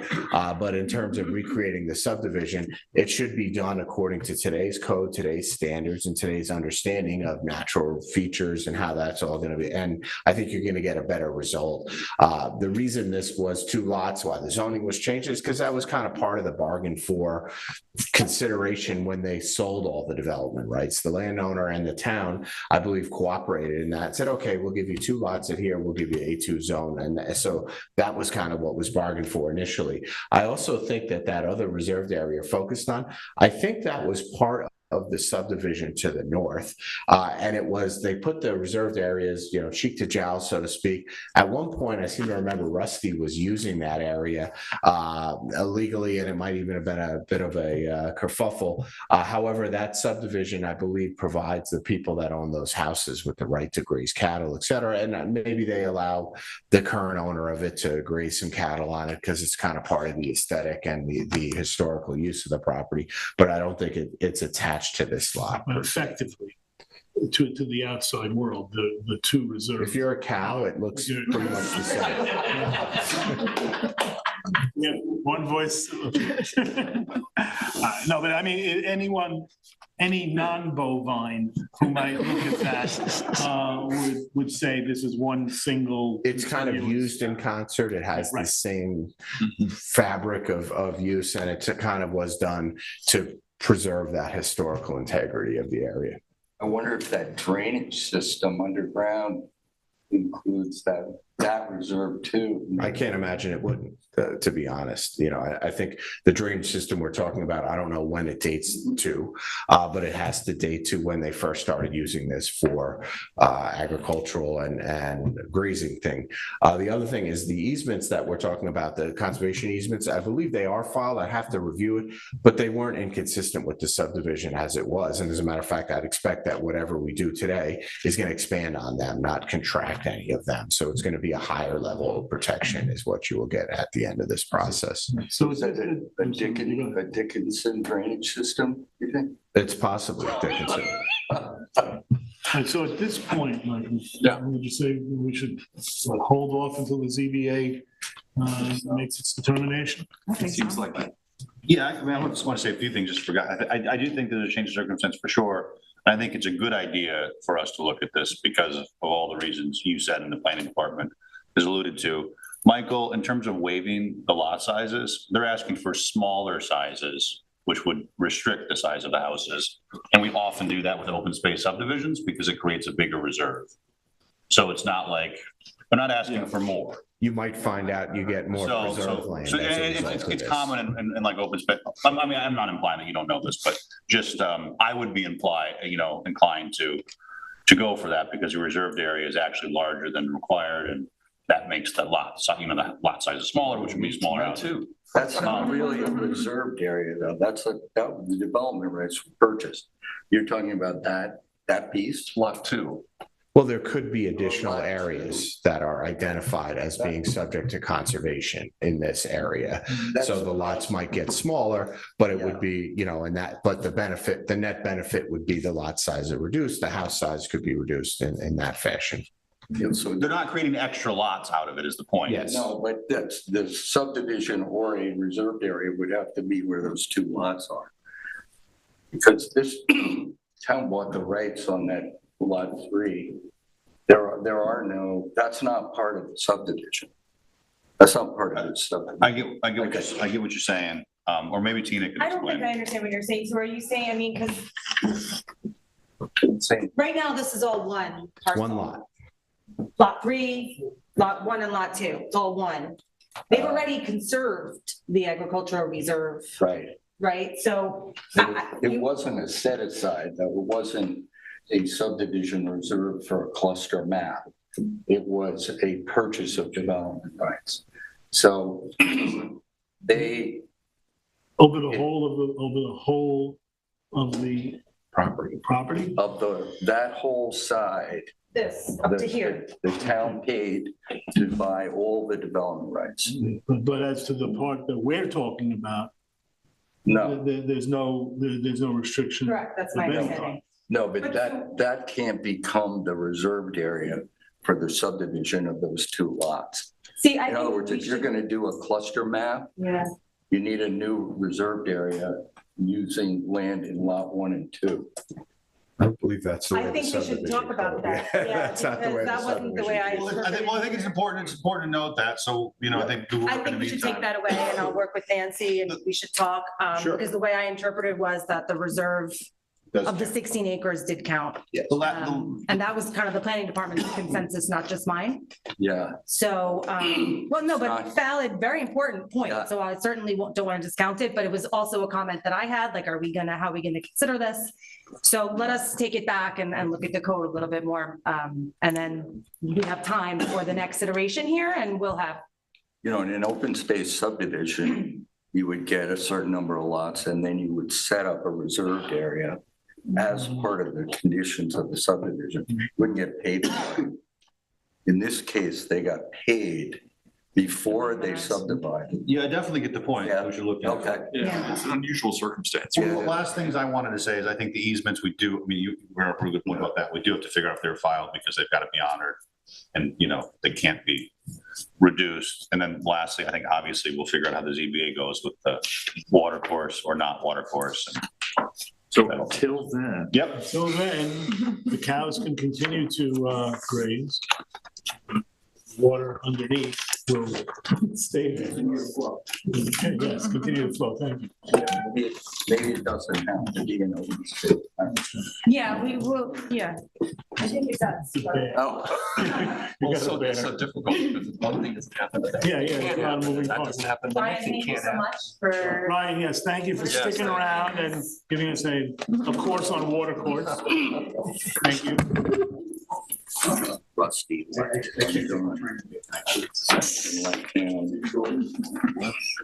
sold it. He sold it. It took him 3 hours. Well, I got a late start knowing that. I know what you were in for. Still, I owe him like a Let's- month or so. All right, let's go on to the last item, if the Sylvan applicant is Realty. ready. Brother. Yeah. We're ready. You guys ready? We're gonna be ready. Okay, then, yeah. Go ahead, No. Tina. And Okay, hello, everyone. This is the application for Sylvan Realty. Sylvan is not mine. No, it's yours. Sylvan is fine. Sylvan's yours. Sharon. It's mine. Jerome. All mine. Okey dokey, go. Sure. Sylvan Realty, 44 3 Mile Harbor Road. This has been discussed in front of the board many times, so I think you all know what this is by now. The application is made to change the use and expand a non-conforming building on the site, creating first floor retail, second floor office, 2 second floor affordable apartments, paved parking areas, and extensive landscapes. There was a public hearing held on April 12th, and subsequent to that, there was an initial wrap-up discussion held on May 3rd. Since those times, there's been some significant project developments that I will go through. First, after the public hearing, the applicant brought to the planning department's attention that they discovered the building's second floor would have required a pyramid variance based on the placement of the north building wall and office terrace and the southern apartment terrace based on their proximity to the side and rear yards of the building. In order to address this, the applicant has made several changes to the proposed site plans that I'm going to summarize. They have prepared this presentation that highlights areas that have changed, right? So on the left-hand side, you'll see the prior proposal, and on the right-hand side, you see the current proposal. So they've retracted the north side of the building to be closer to conformance, right? Further away from the property lines here. So this red area is no longer building area. They have removed the outdoor office patio in the side yard here and reduced its size overall. So that was to be office terrace. Now there is no office terrace. They have reduced the apartment terrace associated with apartment B in size and retracted its location away from the rear setback line. They have also reduced the apartment B terrace. This was the prior, I'm sorry, apartment A terrace. This was the prior proposal. Here's the existing proposal that's now building area. And they moved that terrace to the side of the building, and it also got reduced in size. Overall, they have reduced the height of the building by 5 feet. So you'll see here, this was the prior height of the building. Here's the current height of the building, right? So the building has been reduced in size they've changed the windows and made other design changes they can explain in order to do that. And then these elevations show from these views what features have been removed from the proposal. Now, because the public hearing for this project was closed on April 12th, that triggered the 62-day decision-making period for the planning board, which would have ended on June 13th. Based on these changes as presented to us, we agreed with the applicant that the board would have an opportunity to determine if they rose to the level of significance requiring a public hearing. If so, there's a new decision clock triggered. If not, the board would have till July 12th in order to render its decision on the proposal. But should a new hearing be required, the 62-day decision-making period is no longer valid. It would be triggered. So the planning board will need to discuss whether or not a new public hearing is appropriate. 60 days from April 12th? Yes. So that puts us at, There's an extension of time. do we have an extension? We have a Oh, yes, I'm sorry. We agreed via a letter. Okay. So what we're doing now, and July 12th is the date that we agreed to. The other development since the May 3rd first wrap-up session was a interpretation request to the building inspector. We asked the building inspector to render a determination on 3 matters. 1, what qualifies as reconstruction. 2, whether or not the additional gross floor area on the property within the setbacks needed a separate variance from the dimensional relief that was granted. And 3, if the 50% cap rule in our code applies. The building department determination was attached to my memo. He confirmed it's a reconstruction, confirmed that the 50% cap applies, confirmed that the variance issued by the ZBA authorized the additional setback, the gross floor area in the setback areas. The applicant then produced calculations that prove that the new non-conforming area is less than 50% of the existing non-conforming area, thus resolving that they complied with the 50% rule in our code. I am going to scroll to the diagram that they produced to clearly demonstrate that to the board. Gray area, green. Now it's too late for me to know my colors. Green is existing non-conforming, and then new non-conforming area is hatched here. You can see that it complies. Moving on to public comments. The public comment period is now closed, but during the initial public comment period, the board received several public comments, 3 written, 3 verbal, that were in opposition to the project, citing specific concerns with respect to traffic, impact on neighborhood character, scale of the proposal. So at this time, the board would need to consider whether or not they feel that those have been adequately addressed.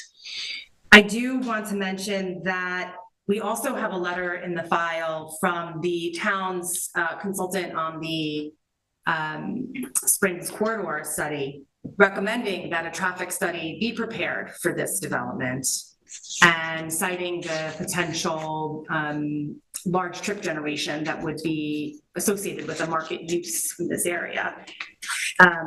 So I think it's a really important decision now how we look at traffic in light of the public's attention to that and that letter from the town's consultant regarding that issue.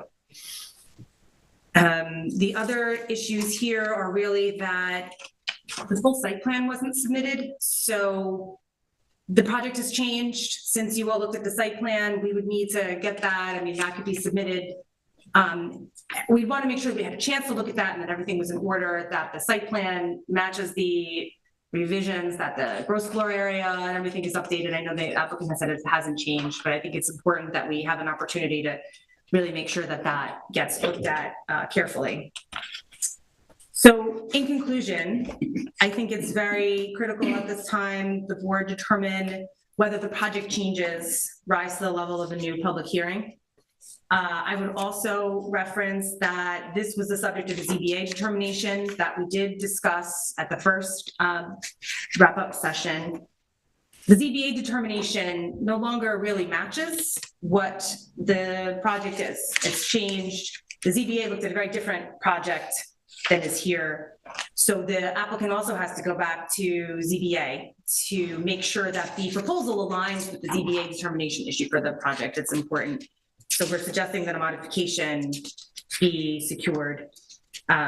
Which is another thing I think that could also be done as a condition of approval if necessary, and if they don't get the, confirmed variances they need, then they would have to come back here. But I think it's important that that step get accounted for. And then again, importantly, just going back to the public comments, we need to be sure that the planning board has a strong record, that the public comments have been addressed in a satisfactory manner. And we should think carefully if that exists for traffic and the other public comments that have been submitted while we're considering whether or not to require a new public hearing and how to move forward. Conclude my comments at this time. To be. I guess the question is, should I be speaking? I mean, if you want me to. Maybe you shouldn't speak because that's technically closed. Thank you very much. I appreciate that. Sharon, then it's your. Okay, well, I guess one question I have is, if we are going to revisit something of the traffic study, we've closed this application. We, negative declaration, we didn't request a traffic study at the time. And I feel, conflicted with the idea of going back to that at this point. So I would love other people's comments on that. Okay, so I'll start with where we left off, which was, asking the building inspector for his comments on the Glossport area. So I feel like we resolved that issue and that that was one of the biggest things that we were talking about after the public hearing, whether they met that condition and whether they needed a variance. So that's been resolved, that they do not. And I mean, good thing they caught the pyramid situation, because that would have been a terrible thing to have had dealt with that after the fact. So I'm happy that they caught that now, and we're dealing with it. So I mean, obviously we do need to have all of those plans, I think, before we can make a final decision on this and have them looked at by the planning department. So we're almost talking about a new application. Is this going to be considered a new application or some modification? I think, I don't think it rises to the level. I think it's more a modification to because we haven't issued a determination yet, so they don't have to modify anything formally. So we're going to do the extension of time and then have till July, we have till July 12th to review it and to look at the new plans and to keep moving forward with it. Yeah, I think if you folks determine today that a new public hearing is required, then there's a new decision-making clock in place. I personally don't think we're going to get any new information in a public hearing from these changes. I mean, I think the public comments were really about the size and, the circulation and where it was, that I don't think we're going to get new information from a public hearing, but I will leave that up to the board to decide.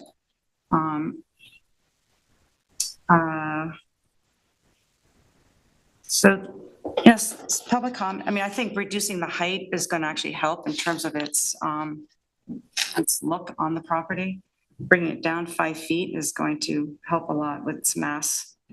You don't feel like the fact that there are going to be all these changes dimensionally to the project, that's nothing that. But the grossal area is staying the same.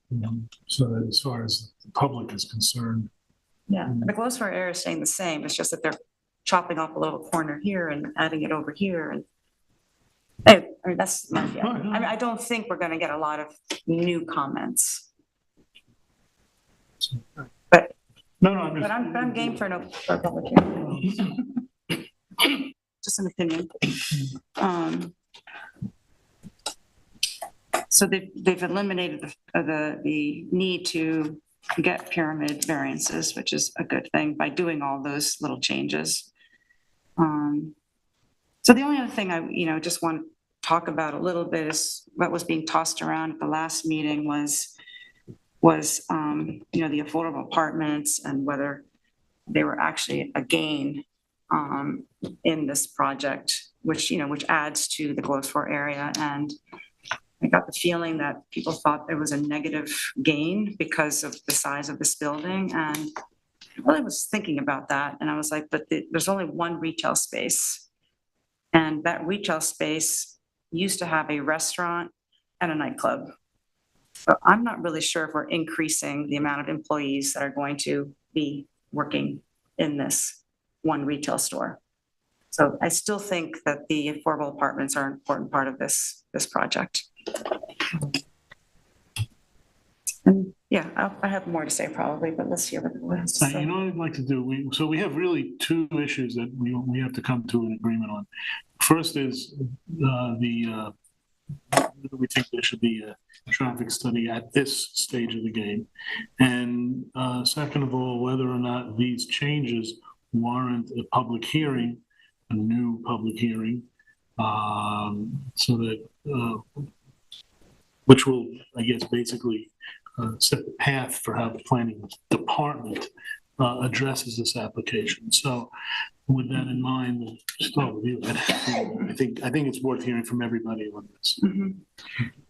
Yeah, I was trying to recall, what conversations we had about traffic, kind of back at the beginning. And it seems to me that there were some broad conversations about this being a county arterial road. It was, kind of suitable for this kind of use. I don't remember us taking a specific action collectively to say, let's not do one. But it does feel to me, quite honestly, like it's a little late in the game to go back to that. I do believe this area is included in the Springs Corridor study, even though this is not on Springs Fireplace Road. Yes. It is going to be included in that. Yeah.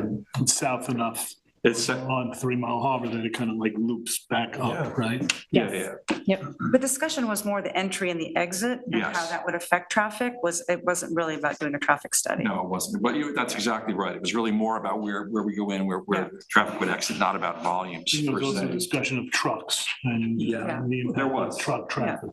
That's right. That's right. And we don't really, we don't know specifically what the exact retail use is going to be. So it's really hard to predict all of that.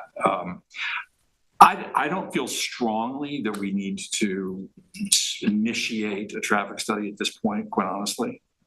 But I'm open to hear what other people have to say about that and what they may think about it. I think it's a little late in the game to do that. I guess the question I have now is, do we go back to the ZBA now? Well, that's almost a separate issue. That's for a modification, though, right? Regardless of anything we do here, the applicant still is going to need to go back to the ZBA. Yes. They will. So that's for sure. They will need to do that. I would say yes. That's brand new information. I don't even think that's in the memo. It's not in my memo. I did speak to the zoning board attorney. I didn't have a lot of time to write my memo, unfortunately, because of what we agreed to. But I did speak to her, I think it was yesterday. The problem is that the project does not match the approval that was issued. So I don't think you necessarily have to go back before the planning board renders a decision. I think they could make it a condition of approval. Nancy, I'm looking to you to make sure that that's appropriate. I think it is. I understand that because it's a smaller building and there's going to be less kind of relief necessary. I can't speak for the ZBA, obviously, but they would take issue if it was bigger and more. So that it's less, I think, speaks to your favor, but I still think it has to happen. Yeah, but one way or the other, that if that's the case, that's the applicant's issue to deal with. Right. It's not our concern tonight. Right. Yeah. So I'm just saying that I don't feel as though a new public hearing is going to, like Sharon said, is going to give us any new information or insights or reactions from the neighborhood, particularly. I just want to make sure that we're just sort of buttoned up tightly and we're following the right process, given the changes that have been made since the public hearing. That's my major concern. I do believe, in terms of addressing the public's questions and concerns and comments. I think one of them, as you pointed out, is the issue of the affordable apartments. And I agree with you. I think they're really important to keep as part of the project. So that's sort of where I'm at. I think don't need the traffic study necessarily, but I could be tucked into it. I just feel like it's a little late. That's all. Yeah, I sort of empathize with what you're saying, that we sort of buttoned it up and now it's late. We already made that decision. I get that. But, one of the things that we do here, the way the process works, is that, by the way, before I give my comments on that, I think a lot of credit goes to the applicant because they really have had a lot of patience with this application. They've been in front of 3 boards. There's been some harsh criticisms. They've made a lot of changes. And so they've done the right thing all along, and I really appreciate that, and I'm grateful for their patience. But getting back to the traffic study, I understand what you're saying. However, the public hearing, we had a public hearing, and we listened to the public, and we're supposed to take those comments into consideration. So we might have arrived at one conclusion, but it's possible that those comments could dislodge where we arrived at and changed our view. And also, I went back to the consultant's letter, and I think it's worth reading exactly what they say about the traffic study in this application. The peak hour traffic projections for the new, this is with regard to this application. The peak hour traffic projections for the new uses are extremely high. Therefore, it is recommended that a site-specific traffic study be conducted and evaluated for the proposed application. I mean, they're saying it right here in crystal clear language that we really need a traffic study. So the public wants a traffic study. That's the public who lives in the area. I think we should listen to them. And I think we should listen to the consultants who studied the area, and that's their recommendation. As far as a public hearing, I feel the same way. We've relied on the public. I think in this, particularly in this application, they made some incisive comments. I think they revealed to us things that weren't brought up totally or exhaustively in our hearing. Our prior hearings. So I think it's important that we continue to involve them. And I think to shut them out at this point, to make a subjective decision as to whether or not they will be pleased with the new changes or not, that's up to them to decide, not for us to decide for them. So I'm for having a public hearing. As far as going back to the ZBA, I know it doesn't matter what I think or what we think, it's already been decided, but I just want to mention that, this is a completely different plan than what they looked at originally. A lot, and you can argue that some of the differences don't apply to their decision, but I disagree with that. I think this is so different than what they originally saw that it's important that it does go back to them. So those are my comments on those issues. Thank you. Yeah, I mean, look, we're in a tough spot here. I think that, it's too bad that the applicant didn't catch the pyramid, and it's too bad that we didn't, but here we are. I agree. I'll just say off the bat, I do think we need a new public hearing. Because, to me, the zoning board stuff is not clear. It seems like the applicant would like to speak. We're in an awkward spot there too, but in my reading of the variances that were granted, I can't tell that it matches, that this plan works. Technically, we can't consider an application complete until the variances are granted. So like, if we're asking you to go before the zoning board, I don't know how we can proceed and leave that as a condition, because we're open to a spot then where the 2 boards are in conflict, or the potential variance and approval. So I do think the changes are generally positive. I don't think it's likely that there's going to be new complaints that are different or worse because of it. But we do need a clean record. And I think that means a variance. I wouldn't anticipate a problem with getting that variance. I do think there's some question about the residential deck, and that's my big question, frankly. But we need to, but I think with this application, it's an important application. There's been a lot of interest. You've gone before a couple of boards. I think we need to do it clean. So it makes sense for me to go for the ZBA. I think we need to have another public hearing. It's too bad about the delay there. I don't think it's probably going to affect the outcome all that much. And then I think the issue of the traffic study, I mean, look, I remember we very intentionally did talk about traffic, and the planning department, frankly, way previously steered us against it because of the overall improvement of a nightclub restaurant to retail. And so that was a conscious decision. So I agree with sort of Ed and Sharon that we could waive that, because I don't think it was a new issue that came up within any sort of new way. We were aware of what we were doing. There are new people from the public who we heard from later who feel strongly about it, but it does seem like it might behoove the applicant just to do it, because if indeed the rest of the board agrees that you need to get a ZBA modification and a new public hearing, I don't think that's going to be the delay. It's some expense, but it just seems like it would be in your interest to do it. I'm stopping short of saying I would require it. I'm curious what other people say. But again, if you have a new public hearing, and it's a shame we're in this situation. I don't think there's going to be a ton of that comes of it necessarily, but I want a clean file where the plans the ZBA has, the plans that we have are all known and ready. And we're up against the clock here. And I think that if we try to get around doing that, it might just be messier in the end for everybody. So just in terms of your own view right now, no traffic study.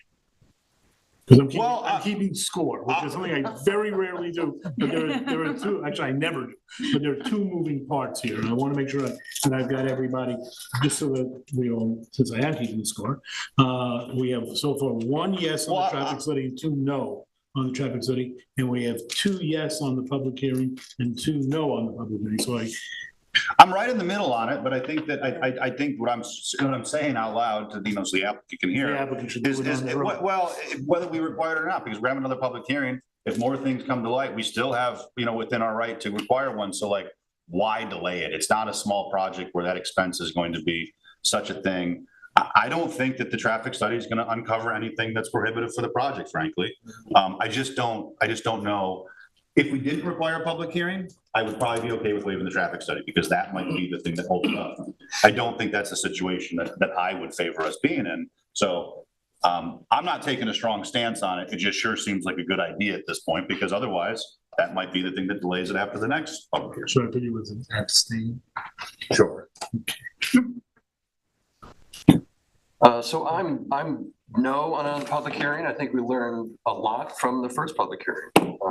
And as Sharon and Ed said, what more are we going to learn? And I could be talked into a traffic study or talked out of a traffic study. Even without another public hearing? Because remember, there's a time element involved. I mean, what is, right. Well, I think if we're not doing a public hearing, I don't know how we. It definitely has to go back to the ZBA. It definitely has to go back to the ZBA. I mean, maybe not, but it seems like there's a lot of things. I'm pretty sure it does. No, I mean, having been on the zoning board, we would get modification applications all the time. If a project changes, it has to go to the ZBA, I think. Yeah, they reference the plans that I agree, yeah. So I think that's where the public hearing is also going to happen, right there at the ZBA. Well, so if it's going before the ZBA, we can't have a complete application if they don't have it. So, I don't know how we meet the time. I don't know how we get around a public hearing unless there's some extension of time, at which point, why don't we just hold the hearing? I'm okay with holding the hearing. I just said I don't think we're going to get anything new. I mean, I'm not going to stop the public hearing. I just don't think we're going to get anything. The only reason you get that extension of time is because we decide that the changes are sufficient to warrant. Well, no, the applicant granted us an extension of time already because of this error. Figure this out. And look, a lot of where I'm coming from is because it was an error. I don't think it was malicious, and they uncovered themselves, which is better for everybody. But, I think we got to clean it up. But just to comment on what you just said, that you don't think, not just you, other people have said it, that you don't think that we're not going to hear anything new from the public hearing. From the complaints that were. Complaints, right? Well, That's your opinion. That's your, so when we decide in general with any application, whether to have a public hearing or not, the reason we sometimes say, no, it's not necessary to have a public hearing is because, not because we think what is going to be said or not going to be said. It's because it doesn't harm the neighbors or the public, and there's no reason to have a public hearing. We never say, we don't think the public is going to act this way or that way, so No, therefore. but we've already had one. So, and we know what the complaints were. But this is a whole So new. I know, but it's not that new in terms of what those complaints were, which were traffic and size of. But you know what, it's a moot point. It sounds to me like we have to do one. We're not there yet. I mean, no, the thing about the clock is, we have, and tell me if I got this wrong, we have a deadline now to July 12th. And if there's a determination by this board that there's a new public hearing needed, that July 12th date's going out the window. There's going to be a completely different deadline. Which I presume is going to be considerably further out than July 12th. So, that I think I'm addressing your question, which was about the timeline. And so it really isn't a July 12th timeline unless we choose not to have another public hearing. I mean, but the point about the traffic study or no traffic study is clearly, really depends on whether or not. Well, yeah, we wouldn't have the time. And actually. So that's actually the tally. Getting back to where we were. That's the tally. That's the tally we need, is the public hearing versus no public hearing. Well, the public hearing versus no public hearing is the one that's going to drive, so to speak, the traffic study. Exactly. So, So if you say no on public hearing, you are by default saying no on the traffic. You're gonna not have enough time to do a traffic study. Okay. So. No on public hearing. You're no on public hearing, and does that mean you're also no on traffic study? It seems I am. Well, the applicant could agree to another listen, extension. that is an overarching fact that the applicant will decide or not to do. Okay, so from the beginning on this, I think it's a good, we're getting a good redevelopment here. I didn't agree with having there be 6 parking spaces short. I thought they should decrease the size of the building and meet our parking requirements. We did a negative deck, the board did a negative deck, thinking that parking was not significant. I mean, traffic, but I don't think we really looked at, I'll tell you why I think a traffic study, I agree with Lou. I mean, I'll tell you why I think it could be a good thing. Number one, the county is rebuilding that road. And they are doing a lot of thinking about, sidewalks and curb cuts and traffic and circulation. And I don't know that the applicants have interacted with the county DPW yet, but they're going to have to. And it's going to be a condition of our approval that the county approves this site plan. The other thing I think about a traffic study is that when we look, if we look more closely at the volume, the vehicle trips per day and peak hours, again, it could take us back again to, do we want to look at, this has been done often in the past, do we want to look at perhaps covenanting out certain high volume retail uses that the applicant would agree to?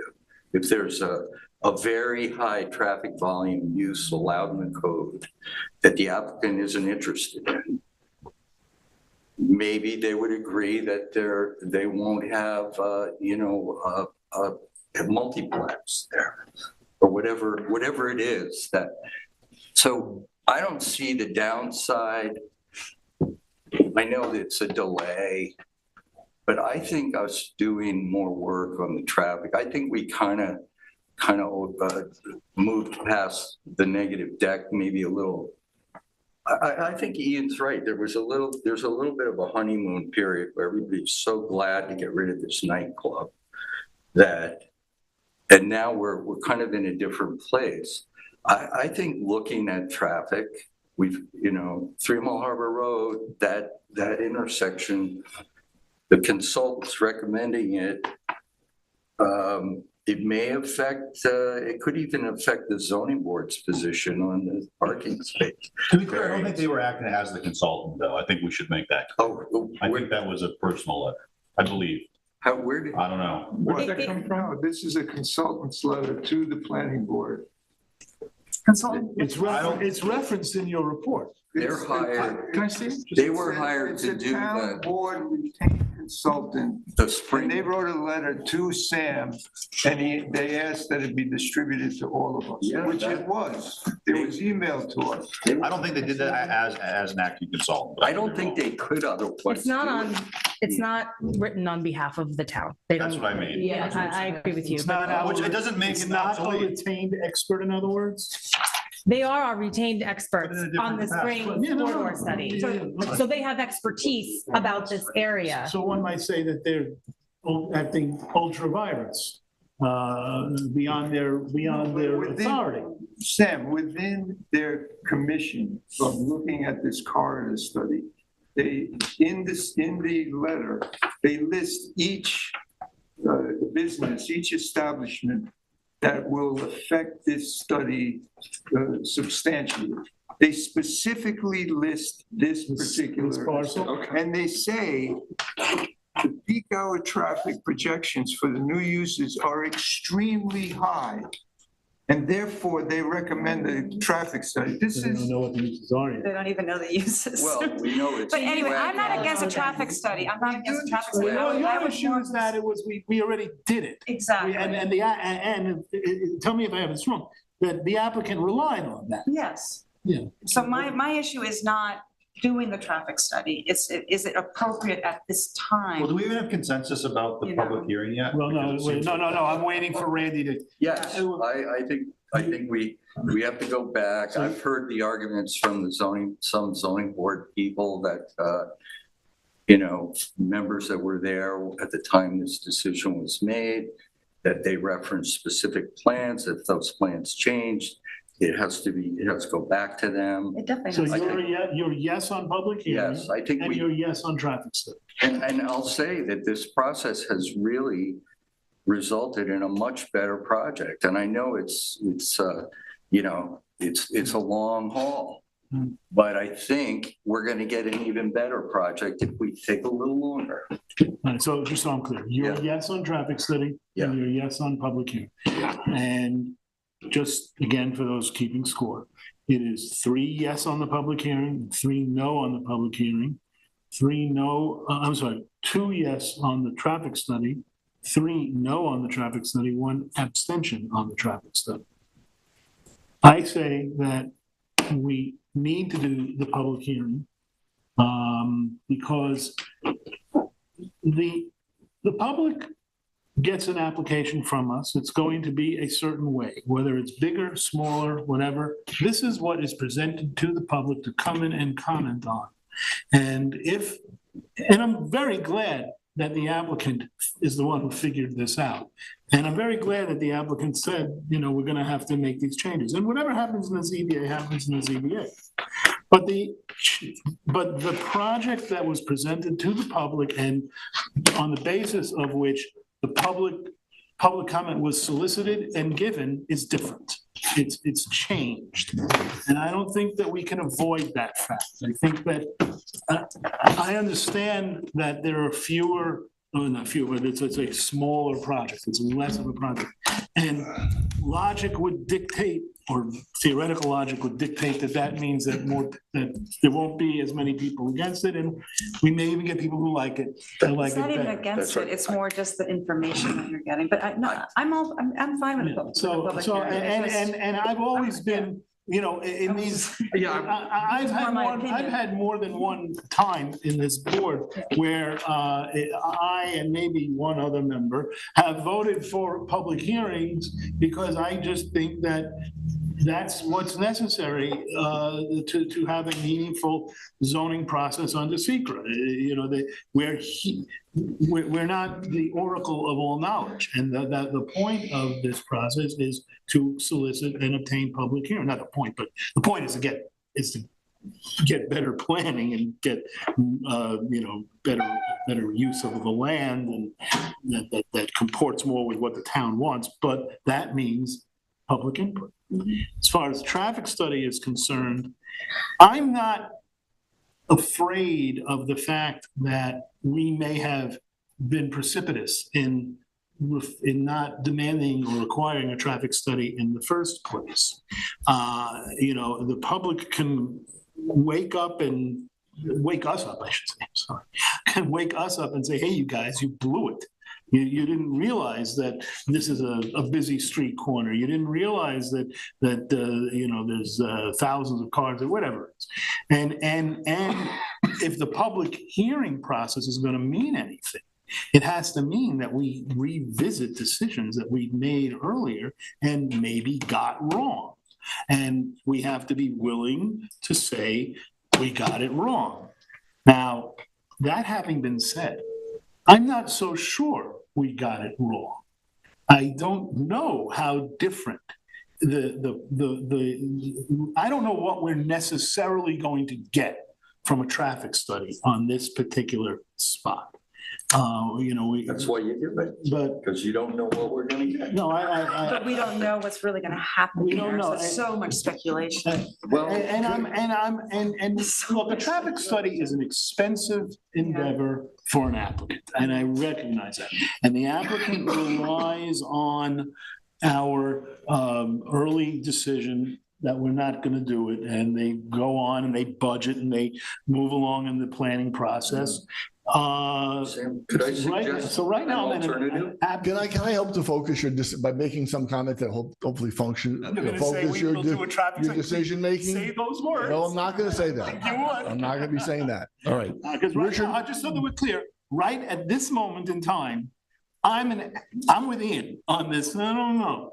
All right. Well, I'm going to help to focus your decision. Oh, really? Hold on one second. Yeah, we as early respondents to your question. No, you can change your mind. No. Well, it isn't even so much that. I think we were reacting to kind of a slightly different set of circumstances, right? I think the concern was timing and that kind of thing. And I think now that we've really sort of hashed this out, and I'm in that. I maybe yes, maybe no. So we'll revisit. Yeah.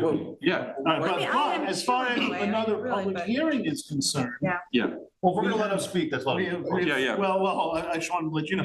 So far, and yes, I'm going to let you speak because this is all. It's all amorphous. It'll help your discussion here. I think if I speak. All right. All right. So Richard Whalen, attorney for the applicant, Whalen Filer, PLLC in Amagansett. First of all, in the matter of a new public hearing, not to surprise you, that's your prerogative. We did change the plan. I'm not going to argue. By the way, I can speak freely now because you decided you want to have another public hearing. So I'm not limited anymore. All right. So I can speak. But I understand where you're coming from, and that's your prerogative. If you decide to have a new public hearing, we'll have a new public hearing. On the traffic study, we're not going to do a new traffic study. The application was deemed complete and the board made a secret determination. You've just discussed how an applicant moves with the process and it moves forward. And at a certain point in time, I'm sorry, but you missed that. The public comments that you had 3 people comment to this board. 3 people, I think 2 of them asked for a new traffic study. That is not exactly an overwhelming demand for it. And are we having a discussion? Because if we are, I can just say to you, yeah, I understand that. Yeah. And that's why one of the reasons that I'm saying that I'm not do a traffic study. I don't even know procedurally how you do it. You've deemed the application complete, you made the secret determination. You're going to have a new public hearing because we've changed the shape of the building. We didn't change the uses and we didn't change the size of the building. So there's no additional traffic being generated. And finally, I have an editorial comment on this whole issue. I've always believed that the town of East Hampton doesn't understand traffic. If you did, our traffic situation generally in the town would be better. Let me explain something. When you build a new building, you don't increase the number of people that go shopping. All right. The same population is in the town of East Hampton. It changes where they go. A lot of the people that would go to a business in this location undoubtedly are going to come from the Springs and parts of Northwest Woods. And you know what happens if that building is not there? They go down to the village of East Hampton, which is already the most congested area in the town. So Oh, there are a couple of markets up in the spring. Every time you put, I consider this an intercepting business. This came up when the town rezoned the property back in the early 2000s. I represent the applicant in the rezoning. And there was some talk about, oh, people, they might put a bank there. Well, if they put a bank there, then people from Springs don't have to drive into the village to go banking. And the town did do the rezoning. So that's my editorial comment. As far as the, the new traffic studies are expensive and they take a long time. You might even have to put traffic strips out there. That could go on for 9 months. Not something we would willingly agree to. Well, the point that you raise about we deemed it complete is. That's how we got to a public hearing. It was deemed complete. Well, it was deemed complete. All the information that had been asked of the applicant had been supplied. You don't do that before you have a public hearing. Let me just last thing about it. It's complete to go to a public hearing. Well, the application is complete. I think we should listen to his piece and then we should vote. I mean, we've got the information. And the last thing, again, it's not really your thing, but this whole thing about the zoning board. First of all, I'm not sure if you remember what the zoning board has done. Okay, they granted 2 variances. They granted a parking variance. That's based upon the size of the building. Now, yes, the building shape has changed. That's commonplace in commercial operations. If you need to go to variance, you have to get a variance first before your application is complete. And there's always the chance that the planning board of the A or B will tweak the building and change around. You go back to the zoning board every single time. Even if we did, we would be going back for a modification of the approved plan. We wouldn't go back for a new public hearing. We'd say, hey, the planning board approved a different plan now, and then let me just finish. With the zoning board, there were 2 variances we sought. One was for the parking variance. We undersold our case. We forgot that we actually have GFA in the existing basement that we didn't count. So we actually need 2 fewer parking spaces than we got a variance for. I made that. The second thing we got a variance for is the rear yard setback for the apartment on the second floor at the back of the building. That hasn't changed at all. We just reduced the size of the outdoor terrace, but the apartment is in the same place as it was before. It's only 5 feet lower. So there's nothing new for the zoning board to consider. They can't rationally make a different decision on the facts than they did before. But they'll have to deal with that. You're probably right, but it'd be cleaner. And also, Rick, frankly, we all missed the pyramid. So like the plans they looked at would have required a variance that you weren't asking for. Right. So it just makes sense. And that deck is unclear to me where that falls because the apartment deck. You mean on the rear apartment? Yeah. I think they're relief. I'm not sure where that. Yeah, I think they granted relief. I think you're right about if they didn't grant relief, we just take the deck out. I mean, that's what we would do. But I think they've granted relief. But it's important for us to know that. Okay, but the deck wasn't mentioned in the determination because they were asking for a different deck that got denied. So the apartment was permitted. And they are complying with the setback for the deck with the apartment. Right. It's the deck now. 50 feet? But a deck is not an apartment. But a deck is not an apartment. It's a different feature and it's not consistent. So I mean, that stays, I do believe Rick is right. Yeah. We don't make a decision about the ZBA. He has to deal with that. Anyway, we're arguing the point. But he has to make the decision on the ZBA. We don't know. I don't remember what the zoning board decision approved a specific set of plans, and I'm not going to complain if we have to go back and change the set of plans. But they can't. They're not going to have a new hearing. You're right about all that. So anyway, that's my comment. What we can make, thank you very much. All right, before we have a public hearing. Well, what we can and will decide is whether or not there's an extension, whether or not there's a public hearing required on the basis of the change that has been presented. And unless, I'm going to ask for a vote now. Public hearing, yeah.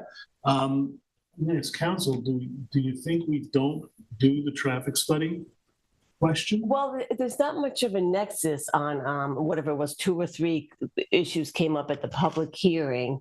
And it appears that the changes made to the structure of the building, I can't see how anybody could claim that's going to either in any way impact traffic. Well, the public hearing, though, is going to be about the application that's presented to the public, and any comment that anyone wants to make is not just going to be limited, I would think, to just that application. And theoretically, if 25 people come in and say, I want a traffic study here, then when we do our final discussion, we'll have 25 comments saying traffic study. Sam, there's something short of That's a a risk that you traffic take. study that we might consider, which would be, basically what we want to know is what kind of trip generation could this facility with the retail generate? And that's in Tina can get that out of a But you standard see, manual. I don't think you can, because the application, as I understand it, is not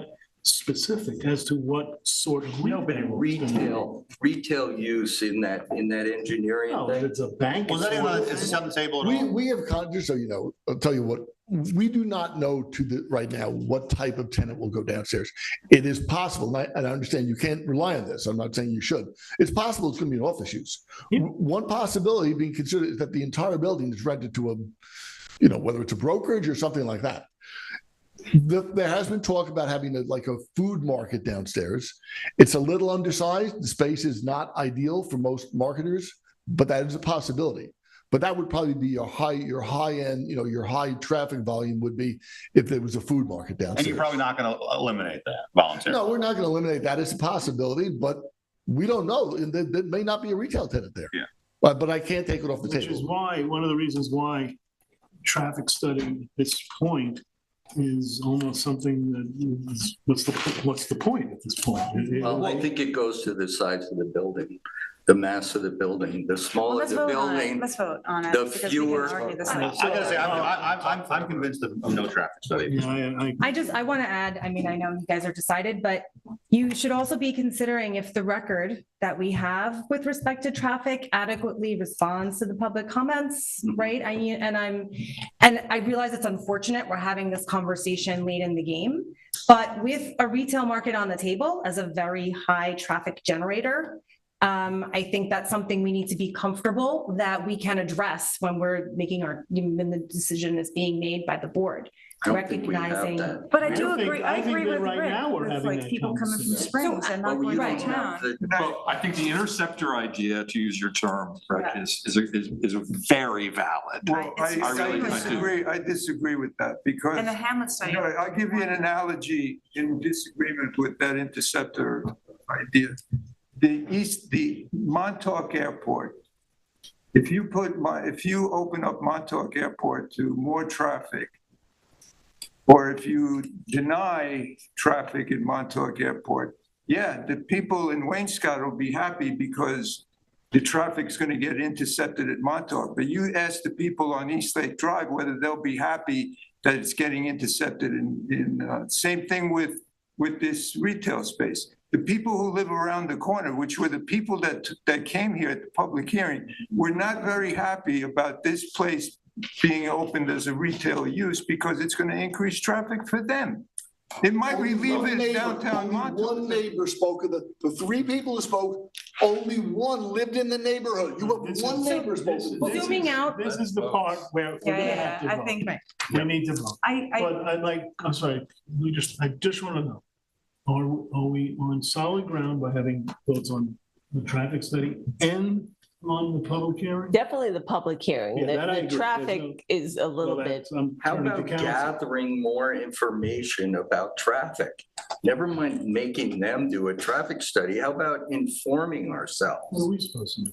I mean, seriously. Well, we have a town engineer. We can ask for trip generation. We can ask for what's the volume of traffic on there now. What's the basis for wanting that? To me, it goes to the uses in the building and the size of the building. And if you don't know, and it's so wide open, you could have a huge variation in traffic. There are two heavily utilized intersections adjacent to the site, Oakview Highway intersection and Jackson Street, which is a, connection between 3 Mile Harbor and Springs Fireplace. Well, also. We know that, yeah. You know what? I think if we have a vote, I think I know which way traffic study is going to go, so. About getting more information in response to the public comments. Well, do we think we need that? I mean, if we don't think that there's a requirement for a traffic study on the part of the applicant, which is the applicant is really the burden is on the applicant to do the things that are needed to be done to get the application through. Well, let me ask you why this. should the town undertake that expense? Do you think all there is to know about traffic from this project and on that road? You never know. And I don't think consultant will know. And I don't know how much. Well, did you get enough information to make an intelligent decision? I'll say this, all the way through the process, I never felt the need for a traffic study. It didn't, So we're back to feeling. Yeah, no, you're right, you're right. Right. On that one. It's an informed opinion. I think we should get to voting. I think we should vote. Yeah, I Okay, think all we right. should All vote. those in favor of what is it, a new public hearing? Is that what, it's the Yeah. same, Yeah. it's the same application. Same application. Right, and they're not closing. modified. It's a new public hearing in this application. I think yes, and I think we should do it as quickly as possible within the All right, all guidelines. those in favor of a new public hearing, for myself.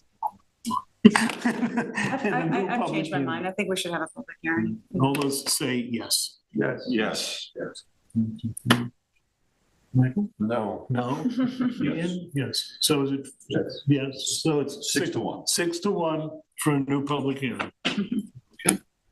And, I don't think enough has changed. I don't All right, no, think let's- it's changed significantly to. Michael, I've been there, it's okay. That's. It's okay. I'll take that. I'll tell you a million stories.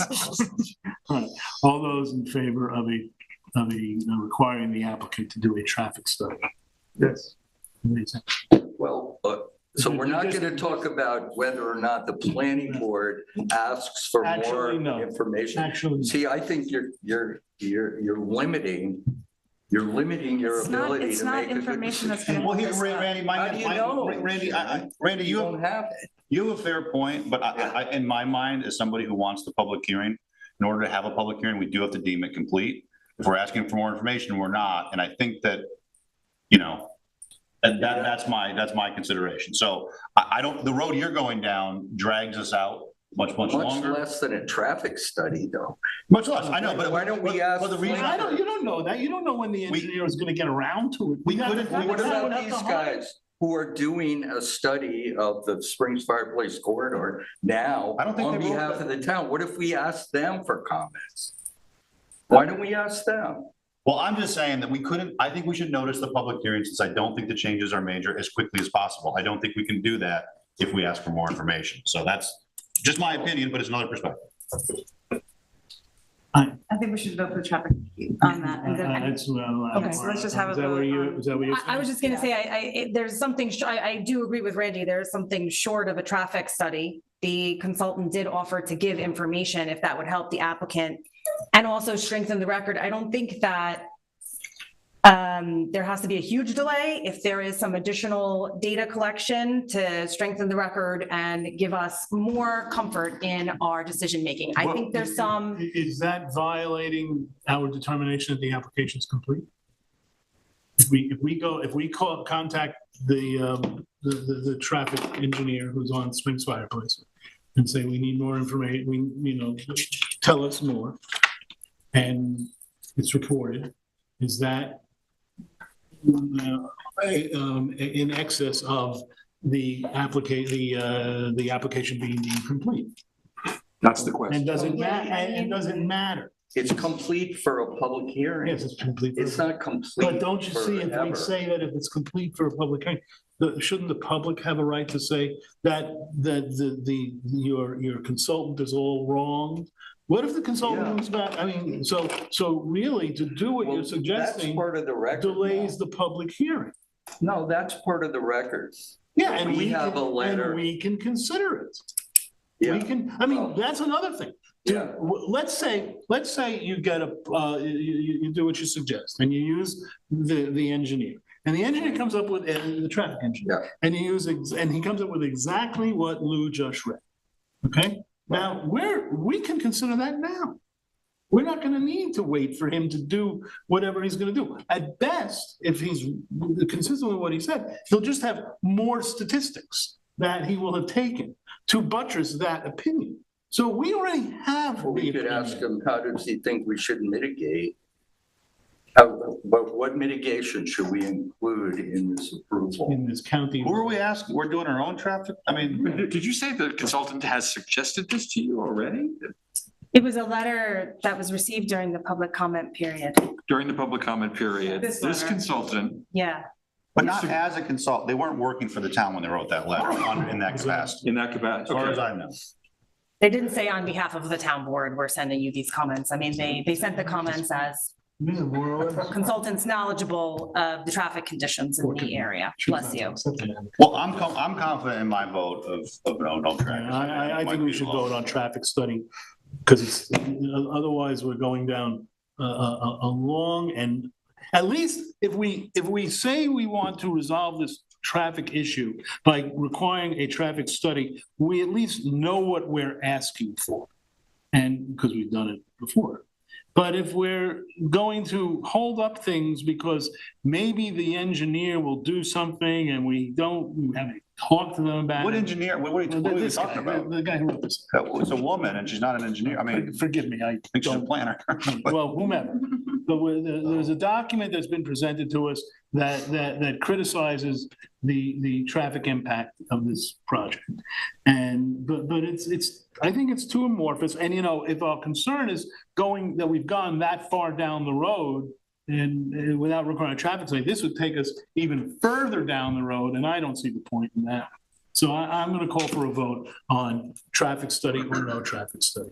All those in favor of a traffic study? You're saying please. traffic study or any, asking Traffic for study. any more? No, I mean traffic just study by the applicant. Yes. Oh. All those in favor of a traffic study by the applicant? I guess I'll vote with Lou, yes. So that's two. All those opposed to a traffic study? Opposed. 1, 2, 3, 5 to 2 opposed, but two in favor, 5 opposed.